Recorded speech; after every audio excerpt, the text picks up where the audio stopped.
Welcome to ZeldaSpeedRuns. Today for the Minish Cap Tournament Season 1 match in the winners top 16 between ThyDarkHorse and Ibot02. Commentators are Myth197 and Hendros01. Say hello and take over from here.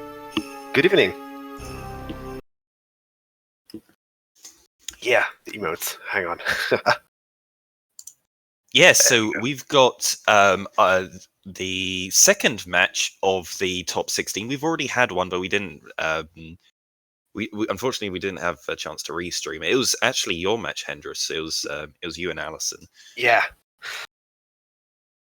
Luckily, this one will be restreamed. Yeah, so this is going to be our first restreamed top 16 match. Ibot won their first round match and moved up, and they're playing against the ThyDarkHorse, who was seeded third in the tournament. So, the first top 16 match was an upset because you were seeded 13th and you beat the number 4 seed. I still don't know how that happened. So, is it possible that we'll see another upset today? Let's find out. We'll be starting in 30 seconds' time. Yeah, that would be actually very interesting to see. Yeah. So, I feel like in this tournament, there's a huge power gap between the top 2 and everyone else. There's Nesman and Francois, who like to exchange the lead every now and then, but like no one else can touch them. And the next closest person is ThyDarkHorse. They are seeded third. Yeah, and I think after ThyDarkHorse, you take the next spot. Oh no, I'm trash. I'm number 7. Yes. But you held the first or the second spot on the old leaderboard for quite a while. On the old leaderboard, I managed to snag first, and I'm permanently there now. Yeah. So we start off this seed, and we get a map check immediately from ThyDarkHorse. They spot that Deepwood and Cave of Flames, the first 2 dungeons, are not going to be required. So it is all elements. Oh my god, there's a Gust Jar straight away. Okay. Yeah, that's one problem less they have to solve. Kind of sucks a bit because, well, 1, it's the Gust Jar, pun intended, and 2, Deepwood isn't required. Yeah, but still they can check. They're both going to go and do Greggle, immediately. This is really rare. Yeah. And usually Greggle either has nothing, or he has, like, the last important item before the finish. So it's... Yes, the Gust Jar is kind of one of the items that's... Yeah, it's just not great to get right at the start. It doesn't open anything. Like, if they got basically any other item, like sword, bombs, lamp, cape, flippers, they could do so much, but there's just, like, nothing that they can do right now. They're still gonna have to just do their Sphere 0 checks. Okay, Ibot spots a book, immediately buys it from the shop. Drink. Yeah, but on the other hand, the Gust Jar is one of those items that you want to see early. It sucks when you're like in the late game with maybe 2 hours on the clock and you're still looking for your Gust Jar. Yeah, I know. It's quite similar to the Ice Rod in A Link to the Past. Yeah. It's just an item that can be anywhere, and you need it to be able to get to finish the game. Yeah, that was great spin in the shop. Hopefully it won't be their first spin scroll. If they get 2 wallets now, it's going to be like, well, I guess you're going to be farming rupees. Oh boy. Well, at least they can quickly grab a few rupees off the golden enemies. Well, I suppose they still need a proper weapon first. However, we had a seed where we actually were more or less required to farm a few rupees. That was a Freaky Friday seed, which we thought would be Key Sanity, but it wasn't Key Sanity. And yeah, me and I think 2 other people had, well, I think you did the seed as well a day later. and we've had Yeah. to. Yeah, Yeah, we've I had to crashed farm- on that. I need to stop crashing. Yeah. So, as far as logic is concerned, usually the logic makes sure that you have enough overworld rupee checks available, or enough overworld rupees available to get the shop items. However, all the big rupees were inside the first cave. Oh, there's the sword. Okay. Okay, now they can at least defend themselves and, if need be, can farm a few rupees. What are they going for? Ibot's immediately going south to Yeah. to the Rupee Cave. ThyDarkHorse going to save scum. They're going to go check the castle courtyard. If there's nothing here, then they can just okay, yeah, there's nothing there on that top spot.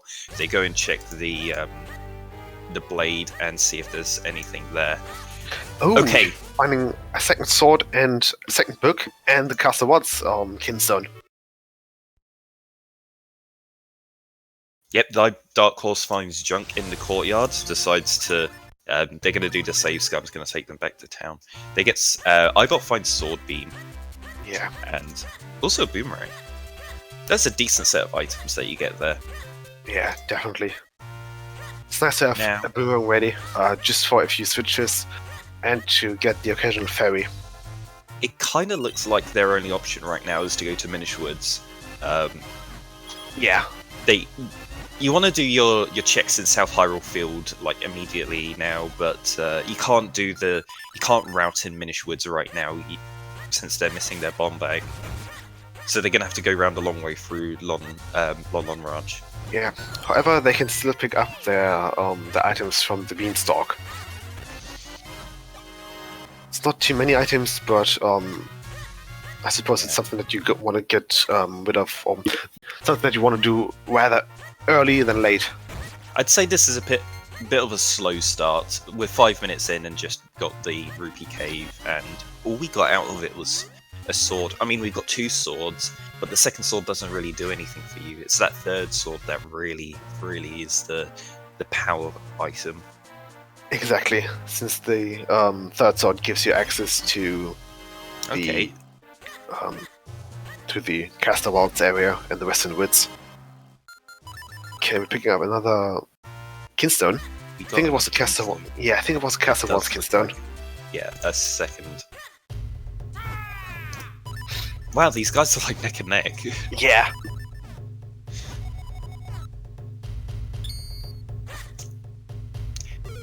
Yeah, Palace is a really hard dungeon. It's you have to really practice it. Like I mean practice. You start from the beginning, you go through multiple times. Yeah, I think when I started practicing the randomizer seeds, I think it took me about at least 5 actual playthroughs through Palace of Winds to get the layout memorized and just like get the dungeon. Because what you're doing in Palace of Winds is the first thing that you do is fight your way up to the, I believe it's either the 4th or the 5th floor, and then you drop down back to the 1st, and then you fight your way back up again to get to the end boss, to George. Okay, so we're seeing some route divergence here. ThyDarkHorse is skipping Simon's Simulation and going right to Minish Woods. Ibot, on the other hand, will be doing the Simon Simulation fight, gambling that there's going to be something here over in Minish Woods. Okay, we get a bottle in Minish Woods. I think they picked up a scroll earlier at Swiftblade. I think it was the spin attack. Did they get spin attack? I don't think so. I'm not sure. It was just they got a sword beam from the from the Rupee Cave. Yeah. Okay. But ThyDarkHorse picked up a second scroll. I didn't see what Ibot just got on the on the Simon Simulation. Yeah. I think Ibot just got rubbish on the Simon Simulation. ThyDarkHorse got didn't get spin attack. They got something else though. It was some kind of scroll. But they did pick up the bombs. So Yeah, those so bombs are like- pretty good. And there's Yeah, the second sword. the third sword. The third sword in sub 10 minutes. That's amazing, actually. Yeah. They're not even gonna bother doing Minish checks in town. Oh, that's right. They're doing a quick warp there so that they can come and route Minish Woods from the backside. Since they've got their bomb bag, that's actually some really nice on the fly routing. That's Cloudhops Kingston. Yeah, it was Cloudhops. Yeah. Yeah, the red sword is something that you want to see early. Although ThyDarkHorse still doesn't have the spin attack, so they can't check Western Woods just for now. Yeah, that is the item that's holding them back right now. Yeah. Well, I suppose they can either get the flippers or the cape as well. That will open up Mount Cornell as well. Oh yeah, they'll be able to go up Mount. Yeah. Yeah, I guess they'll have quite a lot of checks if they do have the cape or flippers. Yeah. Okay. So the chest in Minish Woods was the roll attack that Ibot just picked up. Right. Roll attack itself is not often like really necessary, but it's very nice to have, especially when fighting either the Dark Nuts, while not having bombs or the Great Spin, or it's good when fighting the Helmosaurs in Cave of Flames, since you can just let them dash through and then follow up with a wall attack and finish them off.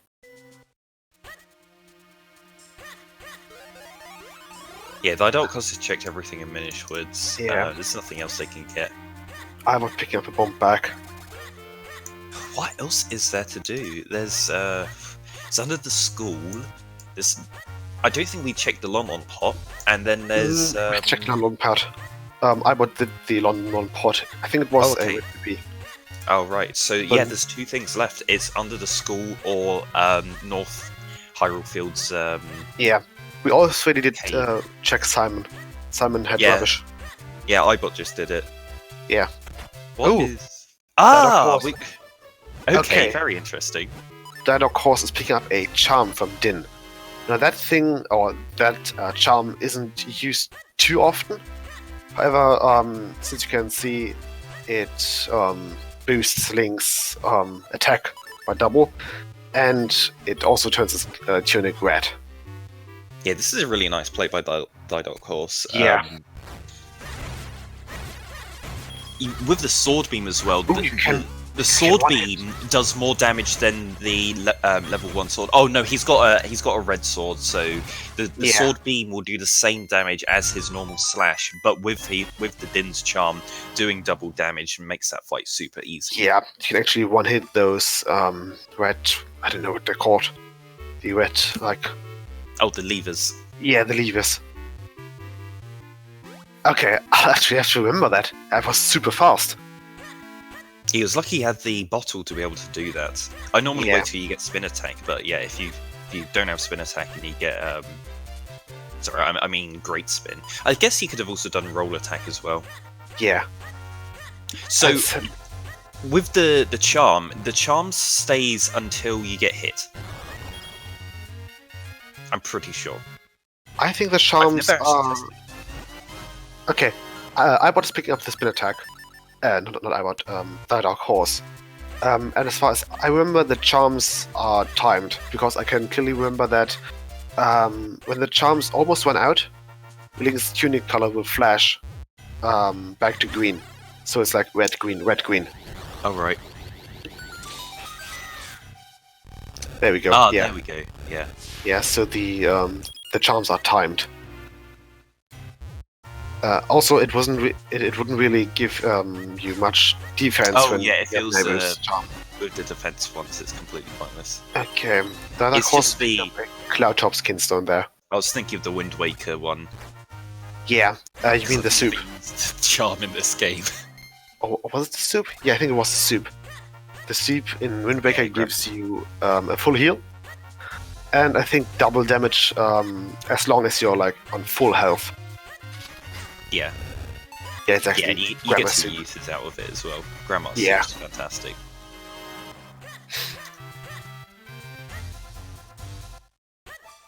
Okay, I will be checking a few more checks in Castletown. Yeah, ThyDarkHorse doesn't have access to Caster right now, so no point going setting a quick warp there. They can get to the top of the beanstalk and quick warp, and they'll probably want to check lower Chrono after this. Yeah. Oh, we've got flippers. And a Lon Ranch key. Yeah, that key opens actually up Lon Ranch, since they can't get to Lake Hellier with just the flippers. Yeah, they can go to Temple of Droplets right now if they wanted to. Oh no, Ibot's going to be spending a lot of time under the school. Yeah. We haven't checked it yet, so we don't know what is down there, but their spin attack that they're looking for progression is in Northfield.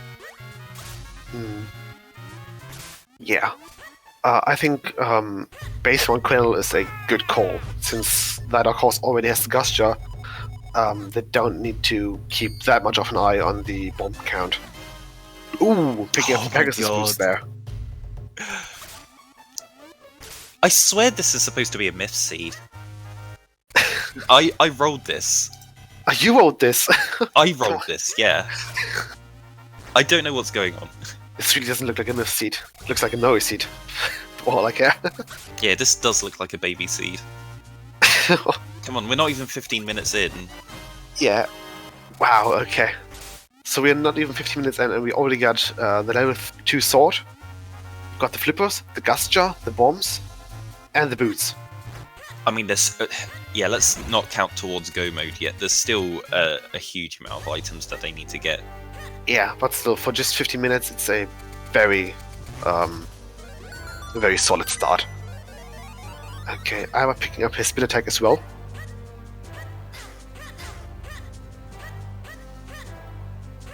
I really like Ibot's consideration for the commentators and the trackers, that he keeps his text box open just that bit more longer, so that we can all see and read what he got.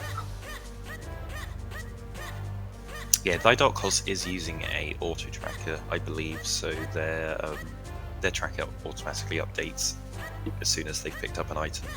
Yeah, probably.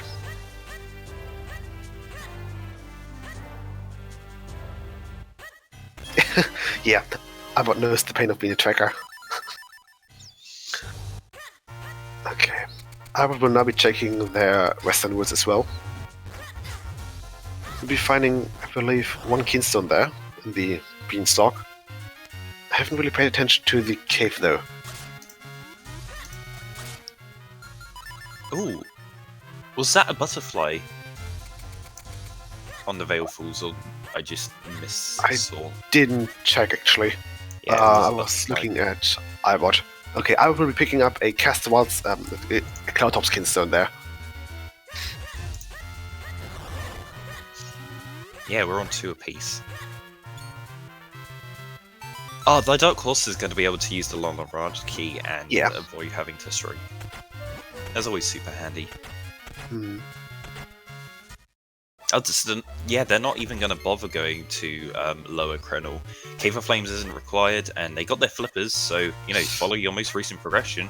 It's going to take you to Lon Ranch. Yeah, although I suppose skipping Mount Cornell in its entirety is something that you can easily regret. Yeah, definitely. Yeah, no, don't do a quintuple dip. Don't be me. But if you get flippers on Lon Ranch key, that is obviously telling you to go to Lake Hylia. Yeah.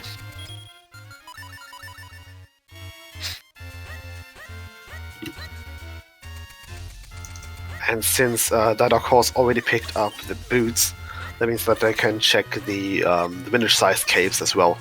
Oh, the other power wizards. Such a tease. And now imagine something good in the lake house. I mean, that won't be too bad at all. All they need to do is find their cape. Yeah, it would still be a pretty bad tease, though. Like, here's your next sword, but you can't get it until you get the cape. Going for the minish checks immediately. These are sometimes a bit slow, so... Yeah, but in my experience, they generally pay well. Yeah. Going for some really safe movement here on this ice. Yeah. Optimally, you want to use your the Pegasus boots on ice. It's faster than walking or rolling on ice. Yeah, if you watch the TAS do it, it uses the boots to move as fast as possible. Yeah. Meanwhile, though, Ibot's going to go for the the lower Mount Crenel play. Pick up the Carlos medal. Oh. Okay, that's very interesting. Yeah. Meanwhile, at the lake house, ThyDarkHorse only picks up a few pieces of rupees. Yeah, there was nothing on the book. Yeah, Right, unfortunately. It would have been fairly nice, though. Just to have that piece of progression, like dangling in front of the racers like a carrot on a rope, or like a carrot on a piece of stick. Something like that. Yeah. I mean, we saw a chick in the figurine house right at the start. I think it was just money, so Yeah. only 3 items that we can check there. Yeah. Although we've had seeds with 2 progression items on Karloff.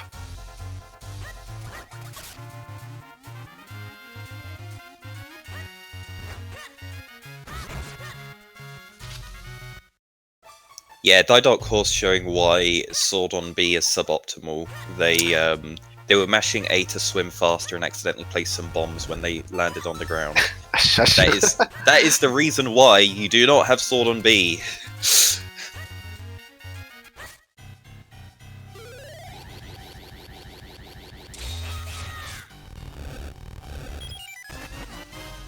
Oh, there's another kinstone. That was really a Veil Falls kinstone. Ah, okay. Yeah, Veil Falls kinstone not really giving anything at the moment. They can do 1 out of logic check, but they need the lantern before they can bring anything in upper Veil Falls into logic. Mm.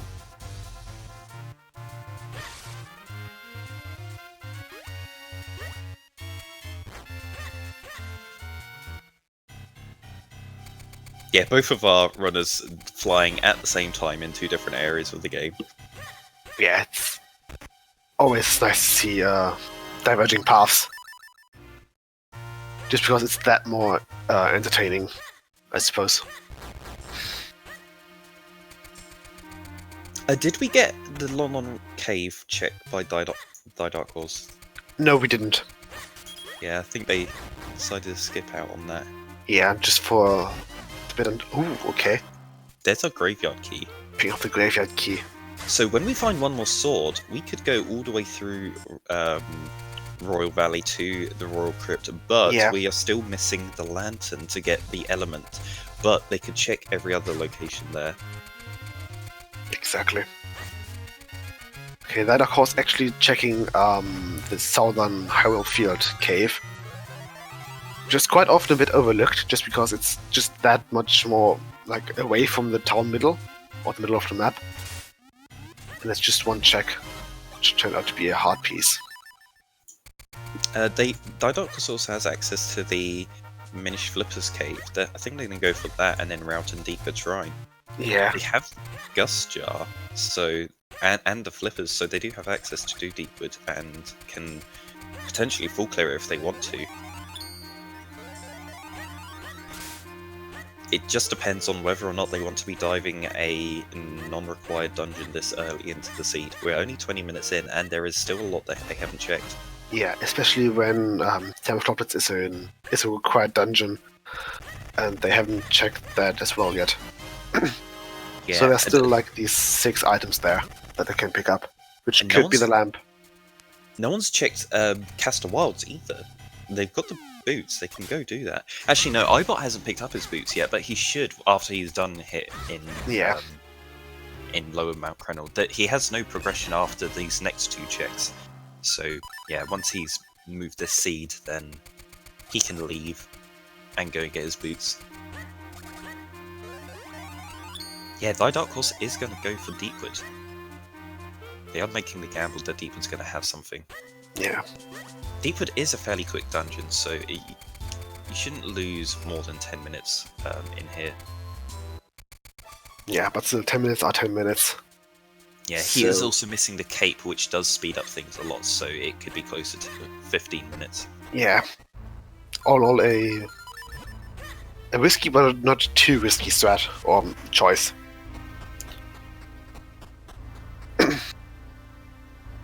All depends on the next few items.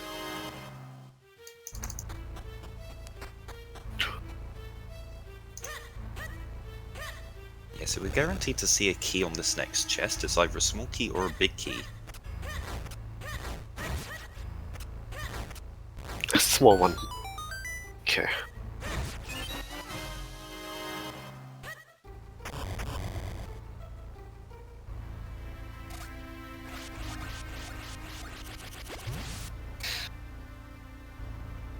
Alright, Ibot is done on Mount Chrono. He has no more checks left. Yeah, only the Call of Medal giving progression. Possible progression, because it's just going to open up 3 checks in town. I want to find out if those have anything there that's going to mean going to lower Chrono was actually worth it at all. Yeah. No, I have a funny feeling that progression's either in town or in Castle Wilds. Hmm. I've got the feeling that progression is somewhere in Temple of Droplets.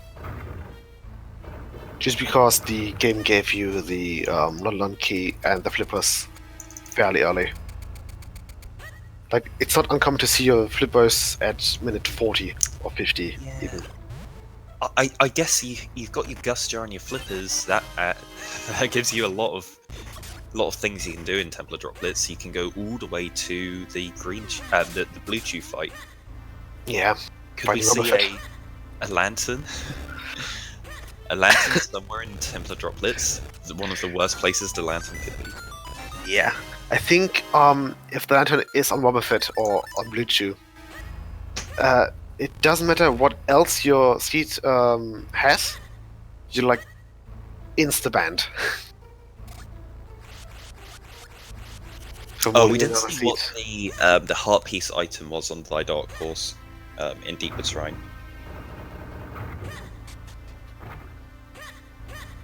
It was just 5 bombs.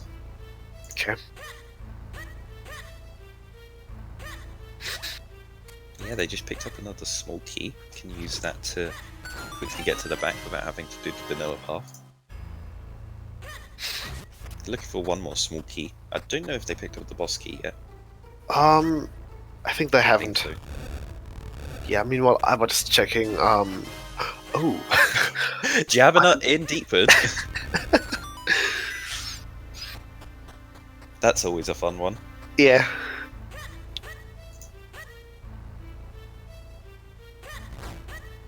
Alright, Ibot's gonna go for Castle Courtyard. Yeah.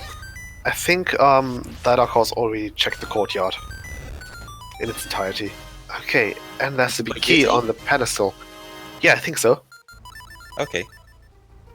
I thought he didn't check the boot spots. Yeah, I think he checked that as soon as he got his boots. Oh right, yeah, that was fairly quick then. Yeah, in the northern Hyrule field. So it's like more or less just on the way. Alright, ThyDarkHorse are really like bailing out straight away. They should have gone for the quick checks in Deepwood, but then going, nah, there's nothing else.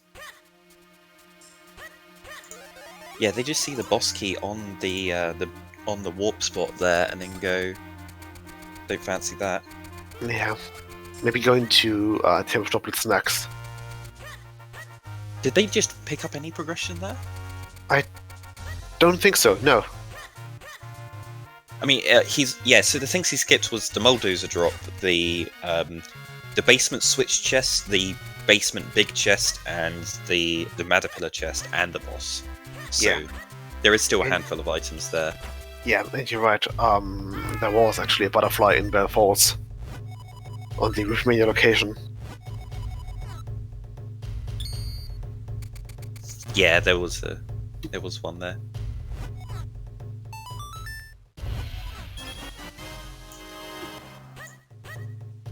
Alright, we're gonna see a Cuckoo game done now.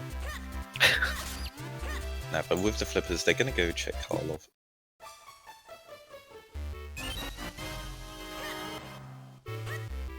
town does have some fairly quick checks that you do want to do, but some of the checks are so incredibly slow. You kind of want to just ignore them for a long time. Yeah. Stuff like the hearth in the hotel, or even the bakery. Yeah, the Minish checks take forever to get if you don't have the cane.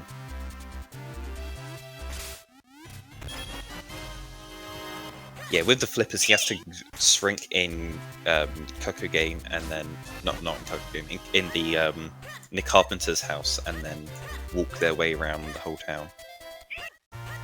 Alright, what was that getting the water for? Oh, so they're going to go for South Mount Krenel now. They're not going to find really anything. Now, Ibot's going to make use of the Carl of Medals, see what we got from that.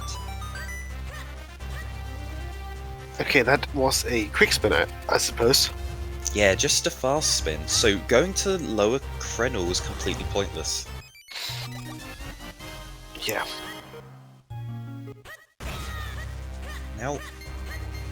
Now we're looking to see where Ibot goes first. If Ibot finds progression now, they're going to put themselves in the lead. Yeah. I mean, if it's something like the... Oh, I would do the next there and accidentally join the chicken.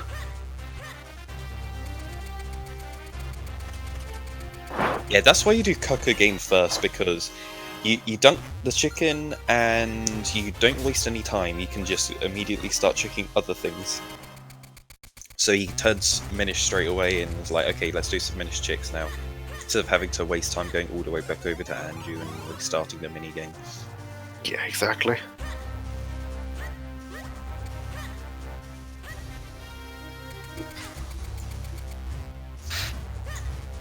Did we check the waterfall in town as well? In town, yeah. We did check that. That's a nice quick check to do. You should do it when you're passing through as soon as you got your flippers. Yeah. Okay.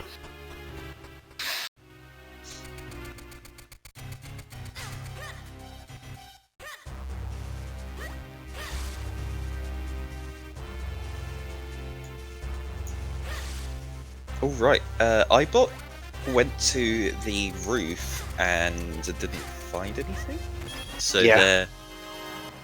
they decide to bail out and go make use of their long march and go over to Lake Hylia. Now we want to see if they're going to decide to make a dip into Temple of Droplets. There are 6 items there right at the start that they can grab fairly quickly. Not a bad idea to dip those spots as soon as you have access. Yeah. When we've had the previous row of the underwater rupees in Tetraplets always also being randomized. I think TD had about like 20 spots that they can just quickly grab, which made it a way too strong location there. So we've had to tone it down just a little bit. Yeah, with the flippers that they have now and the Gust Jar, they would be able to check. I think it's like 18 items immediately at the start. As soon as they enter Temple of Droplets, bam, 18 items. So yeah, there were 12 underwater items which have been placed into obscure locations. Yeah. So now if they if we want those locations to have anything, we need to enable both the obscure locations and the what's it called? Right. Mania.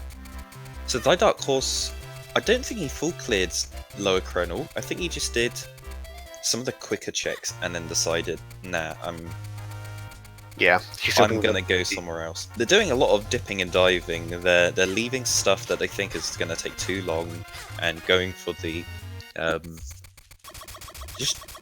just zooming around the map, going for the quickest checks possible, no matter where it is. It's like, okay, there's a quick check I can do over there, go grab one there and head across to the other side of the map and check there again. Yeah, honestly, that's not a bad strategy. That's actually a really good strategy to get more difficult seeds to behave a bit nicer.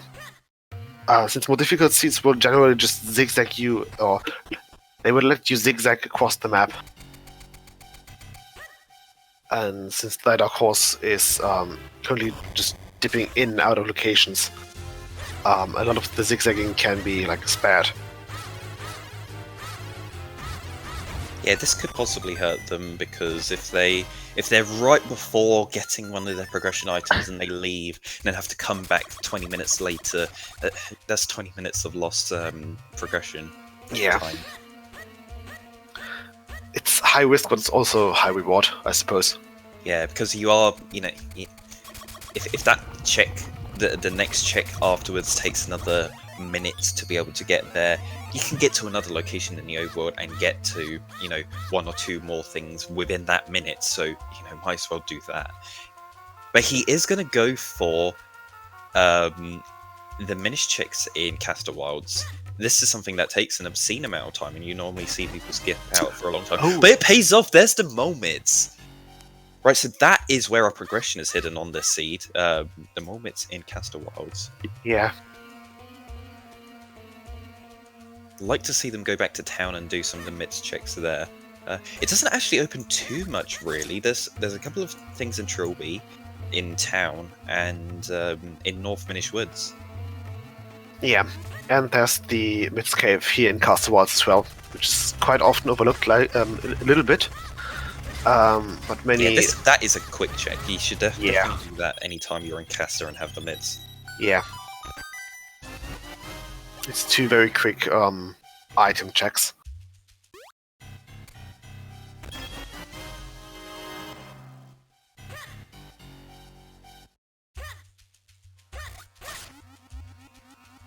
Yeah, the MITs aren't normally a required item, but with Fortress of Winds having an element, that does make them required. Yeah. Yeah, exactly. It's undependable when you have them, but they're off when you don't.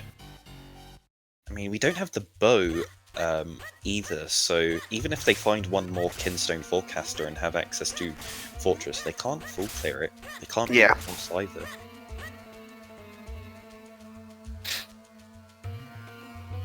Okay, now I'm curious to see if ThyDarkHorse decides to check the long hiking spot here in Castor Wilds, or if they're going to abandon it.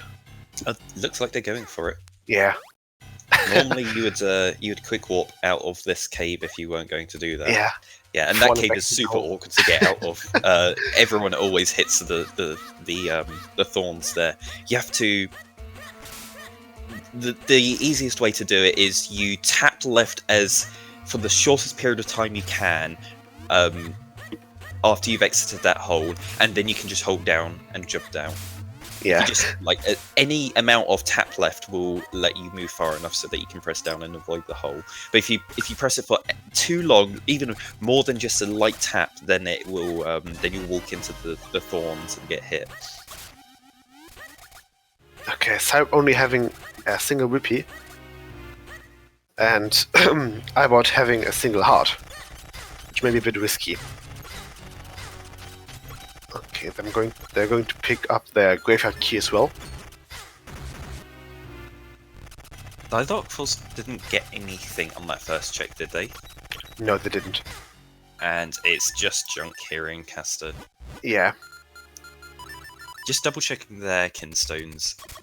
Yeah, just to make sure that the tracker is actually correct.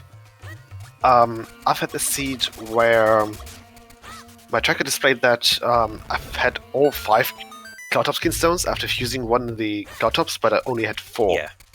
Yeah, that is a known bug with Cube's auto tracker. Yeah.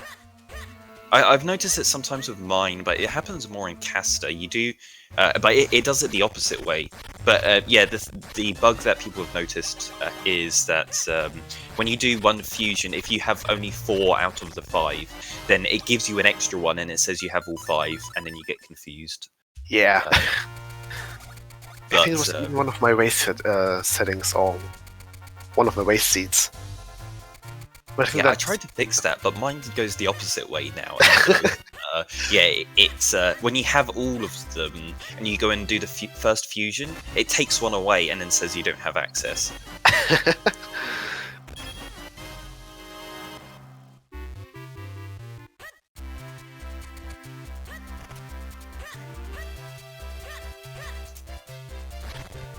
Yeah, I think they say you don't complete fixing bugs, you only stop working at them. Okay, I would have a bit of trouble with the ice paths there. Yeah. Granted, that's a very weird angle to have to navigate through. It's way easier when using the the cape. Although it's still a tiny bit tricky. But there's another kinstone for Yeah. that. What's that look like? Oops. Cloud tops, yeah. Looks like cloud tops.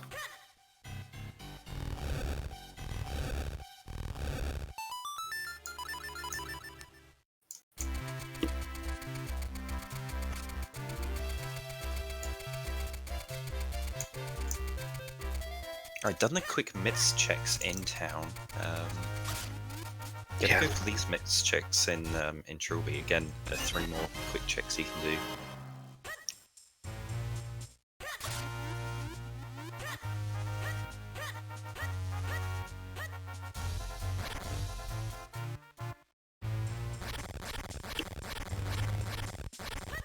I just thought of a great idea for a Lua script. Uh-oh. You have a timer in your bottom left corner. It's nothing that impacts your gameplay. It's just, you know, for practice purposes. So yeah, it just starts counting up, and it just resets every time you collect an item. So you know how long you're spending in between doing item checks. Yeah. I think that way we can optimize. Yeah, that would be super handy, actually. Yeah.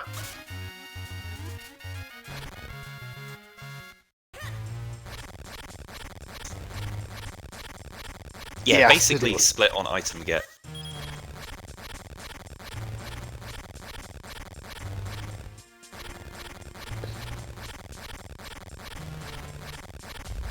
Yeah, speaking of Lua scripts, I tested out the new Oko script that I believe updated.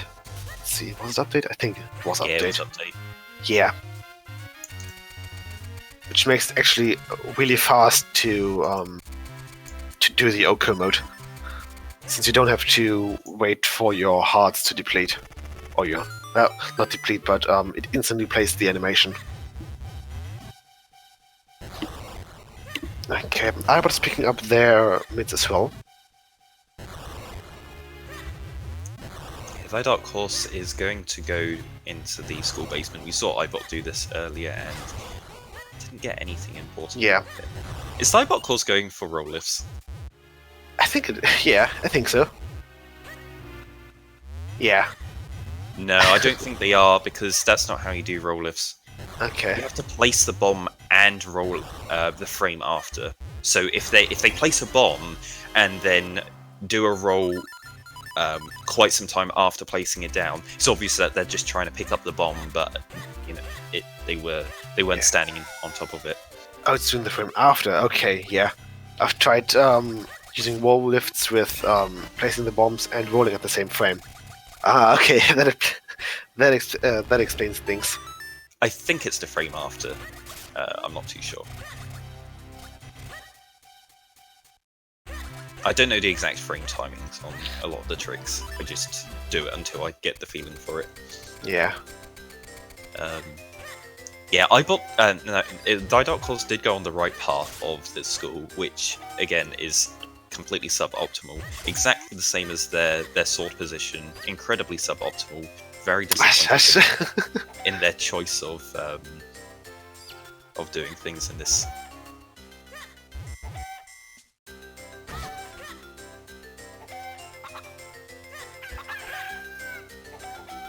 Yeah, ThyDarkHorse did put Din in the house because if you weren't here earlier, they did summon simulation by getting Din's charm in the shop and then drinking the potion and then using that during the fight to have double damage. It meant that they did the fight super fast. Yeah.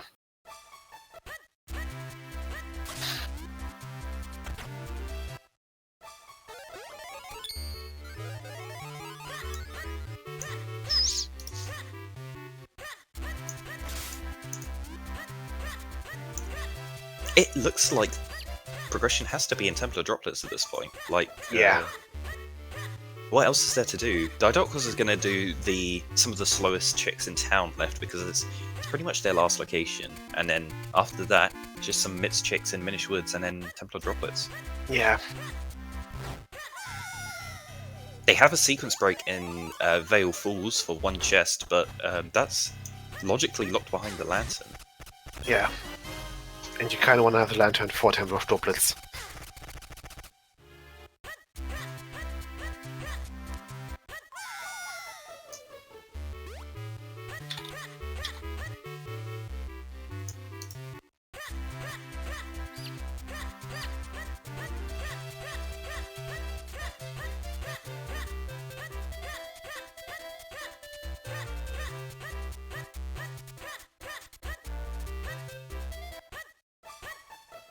Yeah, we had a perfect demonstration earlier by ThyDarkHorse on why Sword on B is objectively wrong.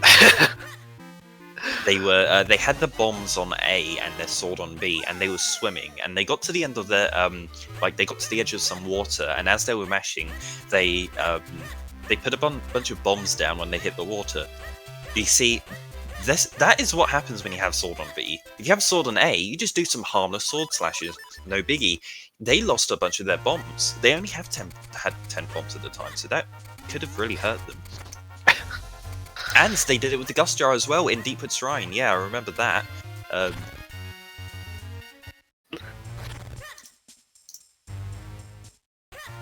Okay, so ThyDarkHorse has basically done everything in town except for the fountain. Yeah, understandable why you would want to go there yet. Yeah. You kind of want the cane and the cape for that. Yeah, if they pick up the cane, it wouldn't be a bad shout to go and check that, because you'll be able to see the item that's locked by the cape. Okay, there's one wallet. I think that was our first wallet there. Yeah, that's the first wallet. Still need to find 2 more if we want to get our Great Spin.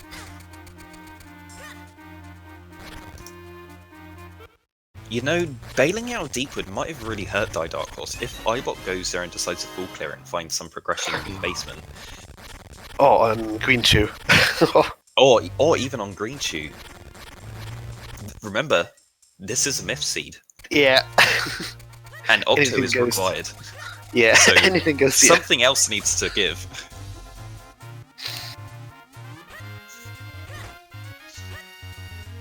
Yeah, this seed has been way too nice at the start. It's got to bite back with something that's absolutely ridiculous. Oh, okay. ThyDarkHorse is already on 10 hearts. Oh yeah, Ibot's on 11. Yeah, ThyDarkHorse is on 12 as well. Yeah, only 40. We're at the 46-minute mark, and we've got plenty of hearts. So this seed was pretty nice on hearts. Yeah, definitely.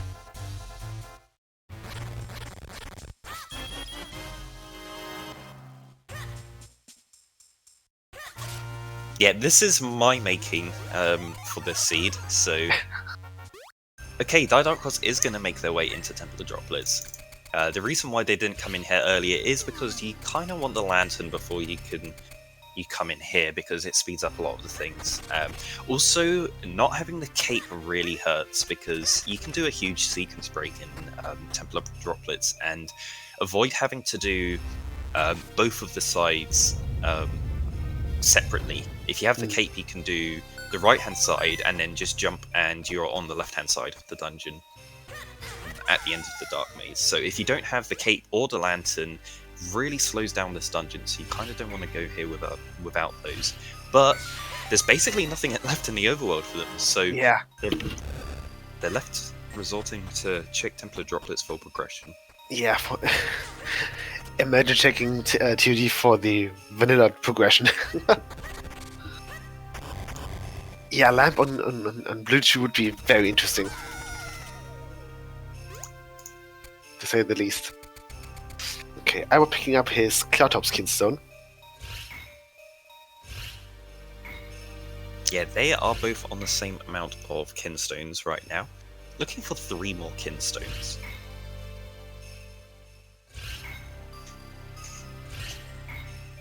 Yeah, there's still a ton of items required for progression. Well, to even be able to beat the seed. So we're still looking for 2 more swords. We need the cane. We need the cape. We need the lantern.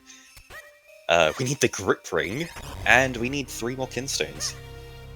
Oh, we also need the bow as well. Yeah, it's just like there's so many items that you just expected to have them. Yeah. Okay. Okay, there's our bow. Yeah. Okay. And 2 more small keys for Templar droplets. Yeah, it looks like ThyDarkHorse will be going the vanilla road. Yeah, they are going to do that. They picked up their bow. Their bow has given them only a handful of items in Castor Wilds. That is all that they can do, so they're gonna say, no, there's not gonna be anything over there that's gonna speed this up, so might as well get this done. Yeah. They're going for the underwater pot. They are not going to be using their small key and going with the lily pad. So maybe they're going to decide to bail out because of this routing choice that they've made. If they get the underwater pot, then I think... Oh my god! Yeah, Alright, about that. Right, Yeah, I'm he's banned still from rolling seeds for this tournament. Yeah, for the 4th time, is it? My seeds are just honestly the worst. I can't believe the lantern was in the underwater pot. That is amazing. I'm banning myself from ever rolling a tournament seeds. I don't know. Are you guys interested in a super fun grand finale? Because I'm guaranteed to not be in it. You'll probably do it. I mean, Trez Seeds yesterday was pretty bad. It was a special April Fool's seed. I'm also not convinced that wasn't a plan, though. I haven't actually checked that seed out yet, so I'm still unspoiled, and I plan on doing it later. I think. Yeah, that was such a huge discovery by ThyDarkHorse. That's going to save them so much time. Ibot is going to really hurt by avoiding Templar droplets now. They need to get there as soon as possible.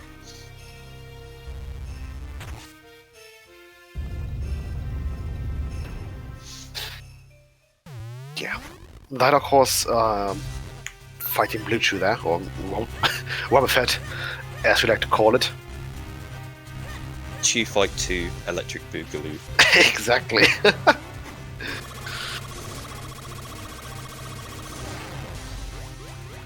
Yeah, Blue Chew is one of those enemies that you don't really want to fight unless you have no other option. Just because they can be incredibly trolly with their jumping. Yeah, optimally the fight's about 1:20. So you're spending that amount of time just from, like, having already hit the switch to, opening the chest. So that's quite a big time investment. It takes less time to go from the entrance of the dungeon to the Blue Chew, so I always advise to avoid doing this fight until you've opened up every other location in the dungeon and can, because then you'll be able to determine if it has a map or a compass. If ThyDarkHorse gets a map or a compass off of this guy, he could have completely avoided this fight and would have known that he could have avoided it. Yeah, and that really stinks. Ooh, very close to having to do an extra wobble there, but does manage to roll to the correct side of the fight. Yeah. Okay, let's see. And also jump. Yeah. So they would have ended up having to come back here and do it if they were looking for more items later, but yeah, Ibot could save some time if they completely avoid it. If. Yeah. Well, it looks like Ibot will be making their way onto onto Templar droplets as well. Yeah. Huh? Okay, maybe they're going to check Greyblade first. Yeah, so with the Chew fights, when you're sucking their base and they're phrasing, I know.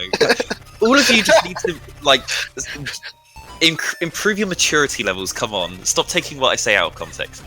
So once you've used the Gust Jar to put them in their invulnerable state, there you go. Whichever side of the arena they're on, they'll start moving over towards the middle of the arena.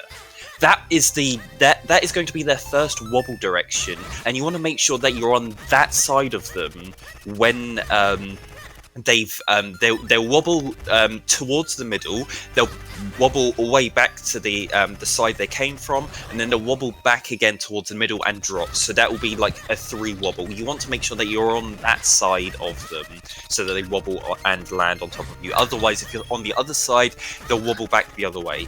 And also, you can permanently keep them in a wobble state if you just keep on swapping sides as well. So you want to avoid doing that, and you want to make sure that they wobble only 3 times.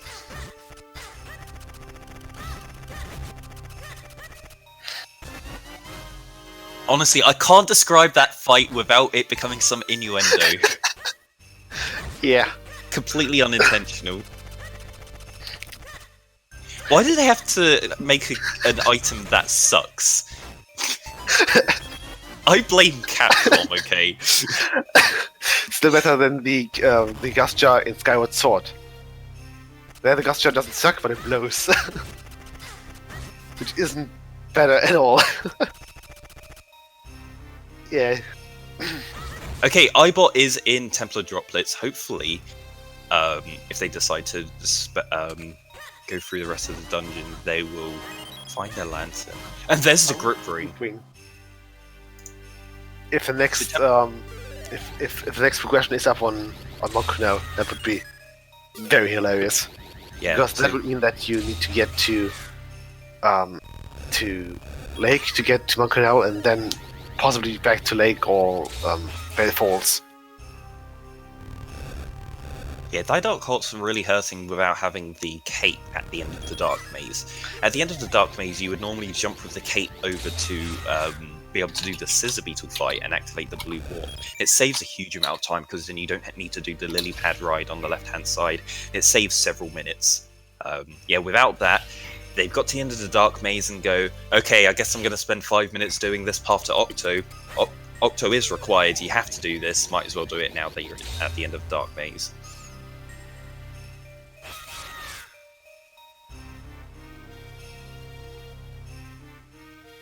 Yeah, Nesmond, we saw the we got the lantern in the underwater pot. Yeah, I immediately banned myself. That is absolutely horrendous. But you do know that that puts you on the ban list, and whoever gets the most bans before maybe Halloween or next April Fools would have to play the next. I want to say Death Trap, but Plando is a much more reasonable name. Is someone keeping track of these ban points? I think I'm going to do that from now on. Are you going to do that? Okay. Yeah, I'm going to do that from now on. I'm fine with doing any kind of challenge seed that anyone wants to give me. Yeah. Maybe we can do that as either April Fools or Halloween. Make it like 2 times a year. If I go into something knowing that is going to be really long and hard, I'll do it. Oh my god.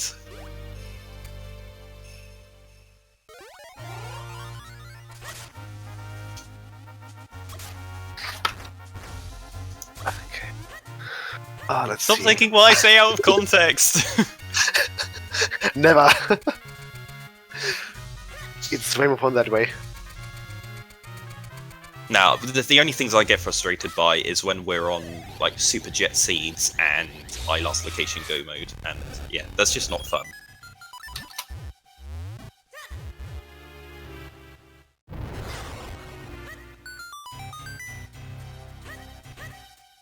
Okay.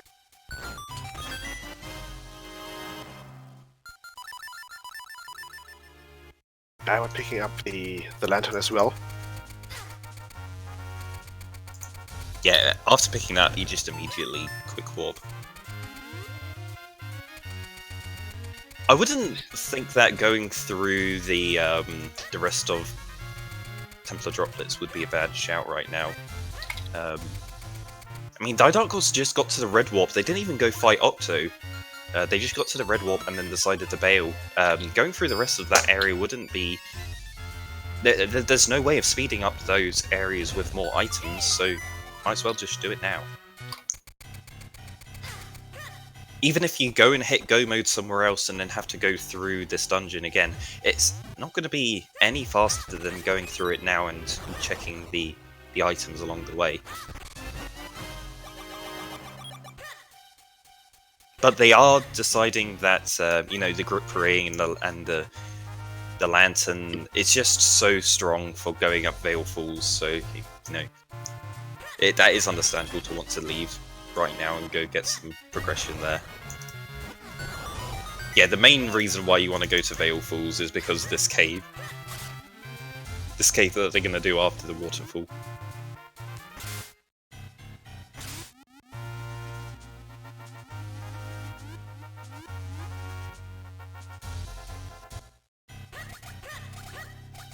Okay, we get a shroom and a butterfly. Which butterfly was that? It was the bow butterfly. Right, that's pretty handy. Okay.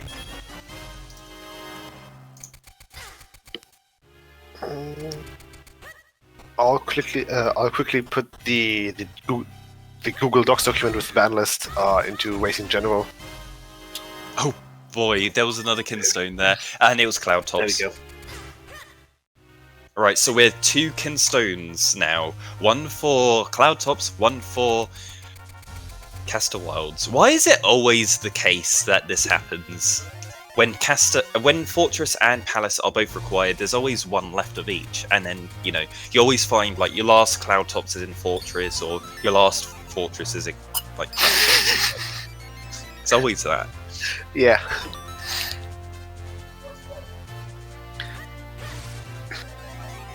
Yeah, for some reason, each runner has their own, like, meme item.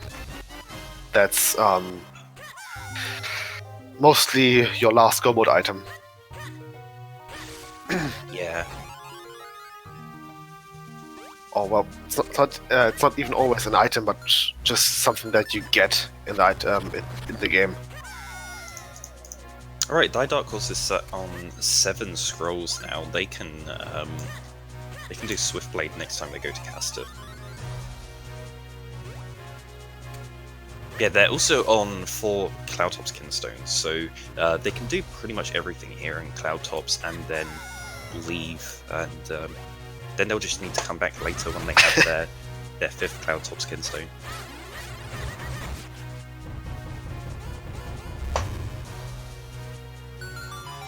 Come on, guys! I haven't missed that dark maze chest in like 4 months.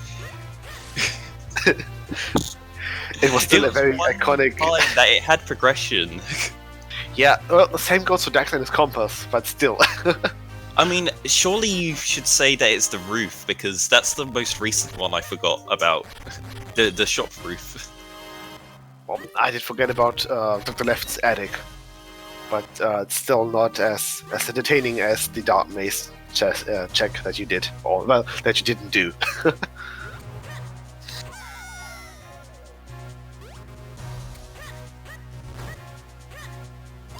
Yeah, funnily enough, our racers picked up the Juggernaut in Deepwood Shrine. So that meant that actually the flippers were required for the entrance.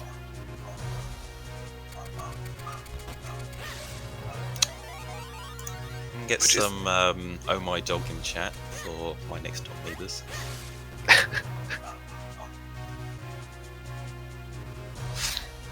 Yeah, so far we haven't really seen anything useful in Deepwood Shrine. We still haven't checked the basement yet. The Moldoza fight check and the big bad Green Chew himself.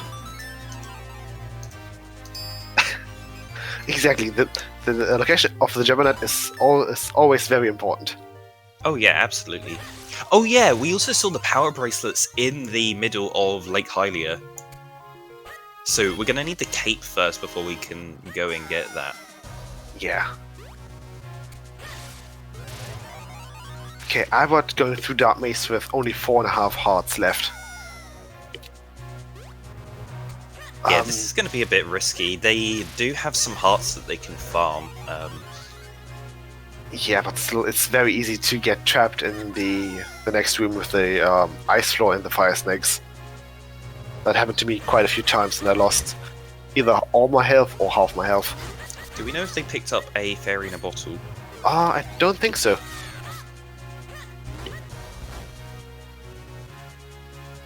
Yeah, I think after you do your bottle uses early on in the seed on Mount Krenel and getting rid of the fire in town, then you should get a fairy in a bottle as quickly as possible, especially before you go into any dungeons like Templar Droplets. Yeah, Nessman, this was actually a key required seed. The runners had the flippers and the London Ranch key in Western Woods.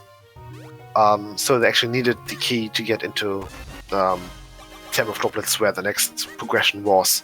Yeah. Which was the lantern. Yeah, honestly, it gave you the flippers and the Lon Ranch key in Western Wood, so it's like... Yeah. Okay. Guess where you're going. Yeah. Ibot managing to dodge the fire serpents. Yeah, that room is tricky to do if you don't have the cape. Yeah. Now they're on 3.5 hearts. Hopefully they can get through the rest of this area without... You have the grip ring? Without dying. I mean, they've got the items here, so if they die at this point, it's not too bad. They may decide to just quick warp at this point, because if they can come back later with the cape, then they can... they will have to go through the Dark Maze again. Yeah. ThyDarkHorse finishing up the Cloudtops area. Yeah, it doesn't get anything of worth up in Cloudtops. Yeah, well, I think they found a kinstone. But that maybe means that the progression is actually up at Mount Cornell. Or, even better yet, Cave of Flames. Also, it looked like the butterfly they picked up was the butterfly. Yeah, it was the bow butterfly that we saw. Yeah.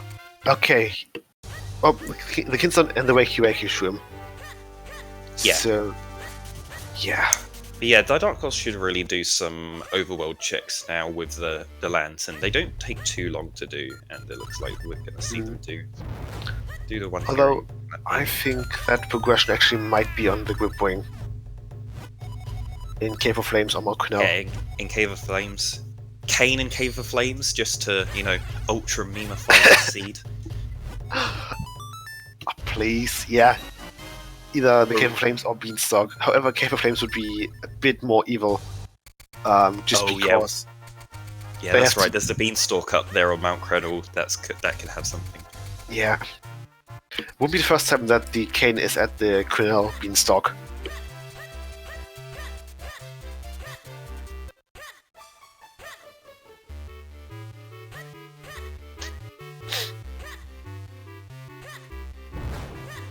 Actually, I'm thinking, a kinstone in Cave of Flames, and then whichever that kinstone's for, the Kane's going to be behind that dungeon. So, like, a caster kinstone, and then Kane in Fortress, or, a Cloudtops kinstone, and then Kane in Wind Tribe, or... Yeah. They don't have access to Palace yet, because they're still looking for another sword. Oh yeah, by the way, we've had access to Royal Crypt for ages now. All we just need to find is another sword, and we can go do Royal Crypt. We got our boots and the Graveyard Key ages ago. Yeah. And after finding the Lantern as well, that lets them actually get the element in the Royal Crypt. Yeah. Yeah, exactly. Myth already banned himself, so he might as well go full out. Okay, Right, ThyDarkHorse is going for Mount Krenel. Yeah. While Ibot's on 1 heart, they've managed to get to the Red Warp Room. Are they going to bother Please save, carrying please on save. here? Please save. Thank God. Oh, they are going to save, and they're going to try and do the rest of this dungeon. Yeah, picking up 2 more hearts. Well, 1 heart. Yeah, Yeah. those guys casters. hit pretty hard. Yeah, especially when they pick you up and multiple hit you. Yeah, so Ibot saved there because if they crash in this room, there is a chance that they could crash in this room. Let's just say that. They can either crash in this room or at Octo. Which happened to me, and Yeah. yeah, The crash happens when you roll at the wrong time. Yeah. Oh, Ibot on. Oh, when he dies, but good thing Yeah. he's activated the red warp, so that's not going to hurt him too bad. I don't know if he wants to carry on trying to do this, or should just cut his losses and leave.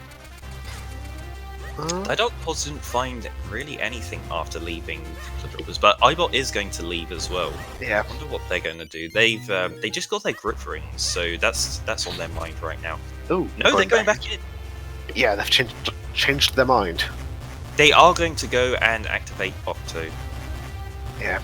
I mean, that's all they're going to do on this path is activate the path to Ibot02. They're on 5 hearts, which is a lot better than before.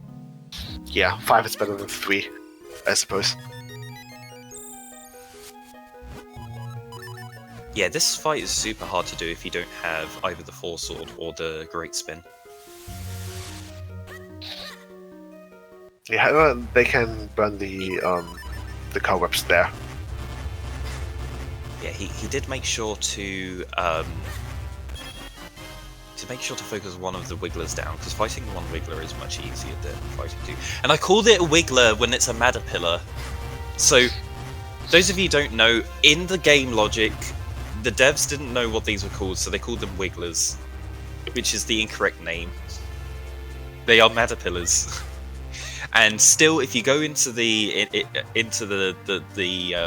logic files for this game, you'll see that the items that's hidden behind them are called, Wiggler chest.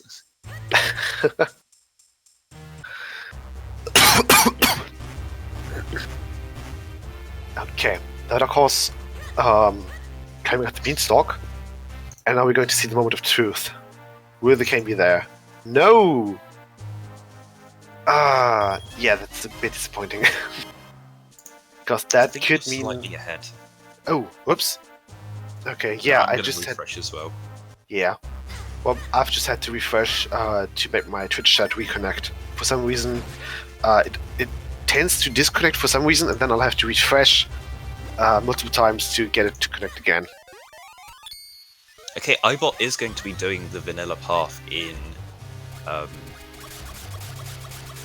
Templar Droplets. This is going to really pay off for them if they find the cape down here, but if ThyDarkHorse finds a cape anywhere else, then this should it's going to hurt Ibot, because doing this vanilla path is rather slow.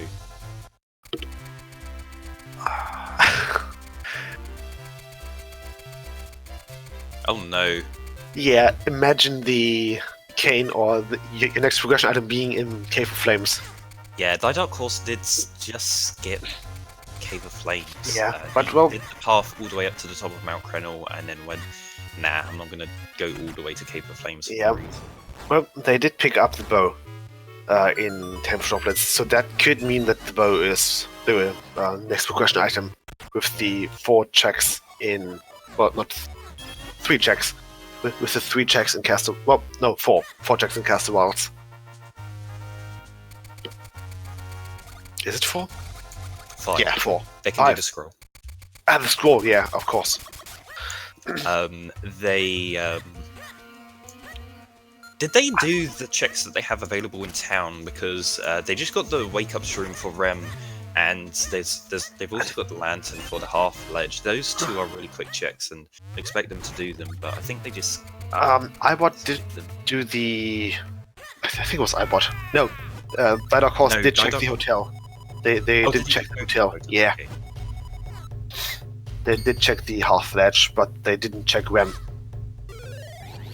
So Rem is still open.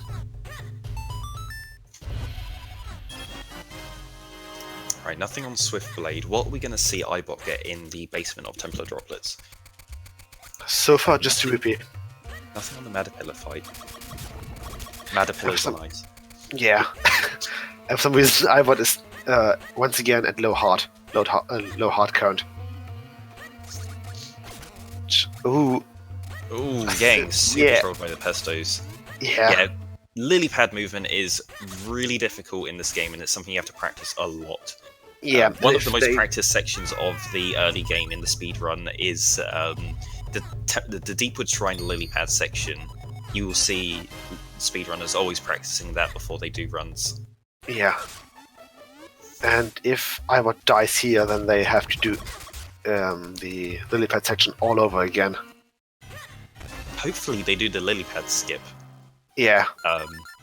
So there is actually another lily pad skip that I rediscovered. It was done in a prior speedrun, one of the old any percent world records from over 5 years ago, before they skipped the flippers, and before they got the new one where, I think a lot of people have seen the new one, which is you make sure the lily pad's moving and then do a screen transition and it respawns at the top of the room. Well, they're not doing it. Okay. Yeah, they're not doing that, they don't know, so they're going to do this block push puzzle. But there's another way of doing this. You can actually take your lily pad around all the way to where the pillars are, start pushing the lily pad up so it's going to go through the so that it's heading towards the pillars. Then you just go and stand on the switch, and the lily pad just flies through the open gate. And then you go and stand. You just step off of the switch, and you can go and restand on the lily pad. So that's actually faster if you want to get the lily pad to this chest here. So the path he's doing now, if you do that technique instead of doing the screen transition method, it's slightly faster. Yeah, it looks like ThyDarkHorse will be checking the business scrap at Marquinel next. Yeah, did we see the North? I think we just saw Northcaster. I think so. Yeah, we did. But I didn't pay attention because I was looking at Ibot's screen. However, it looks like it was junk. Was that both shields? I think it was both shields. Yeah, we've got one shield in TOD here and the other one at Casterwalds. Yeah, they've got different shields to do the same. Yeah. Alright, that is it for... Oh, I've been on a quarter heart of health. Do they know about the pot? Yeah, they do. Yeah, they nice. do. You have to be super careful in here. I think if he just keeps on doing the screen transition here, yeah, he's going to farm a few hearts here. This is definitely a good idea for Ibot. They don't want to die right now. Dying here will lose a huge amount of time because they'll have to go through the entire lily pad basement again to get to this point. If they can kill these guys, that's great. They've activated the blue warp, and then it doesn't matter if they die after that point. Yeah. I'm having to be really careful here. Yeah, so fun fact with these scissor beetles, when their horn is in the air doing their boomerang attack, if you hit that at all, it does recoil damage to you. Yeah. So you could fire a sword beam at the horn, and the sword beam hits the horn, and you take damage. You take damage. Yeah. I learned that the hard way. Yeah, we had Aero die in that room one time because they had their sword beam and were spamming the sword beam to kill the guys from far away because they were only on a quarter heart.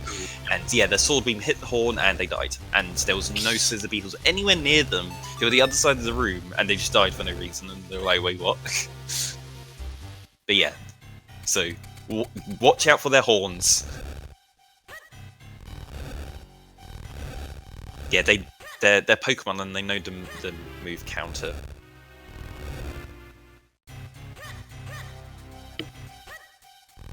ThyDarkHorse forgot one of the block pushes here.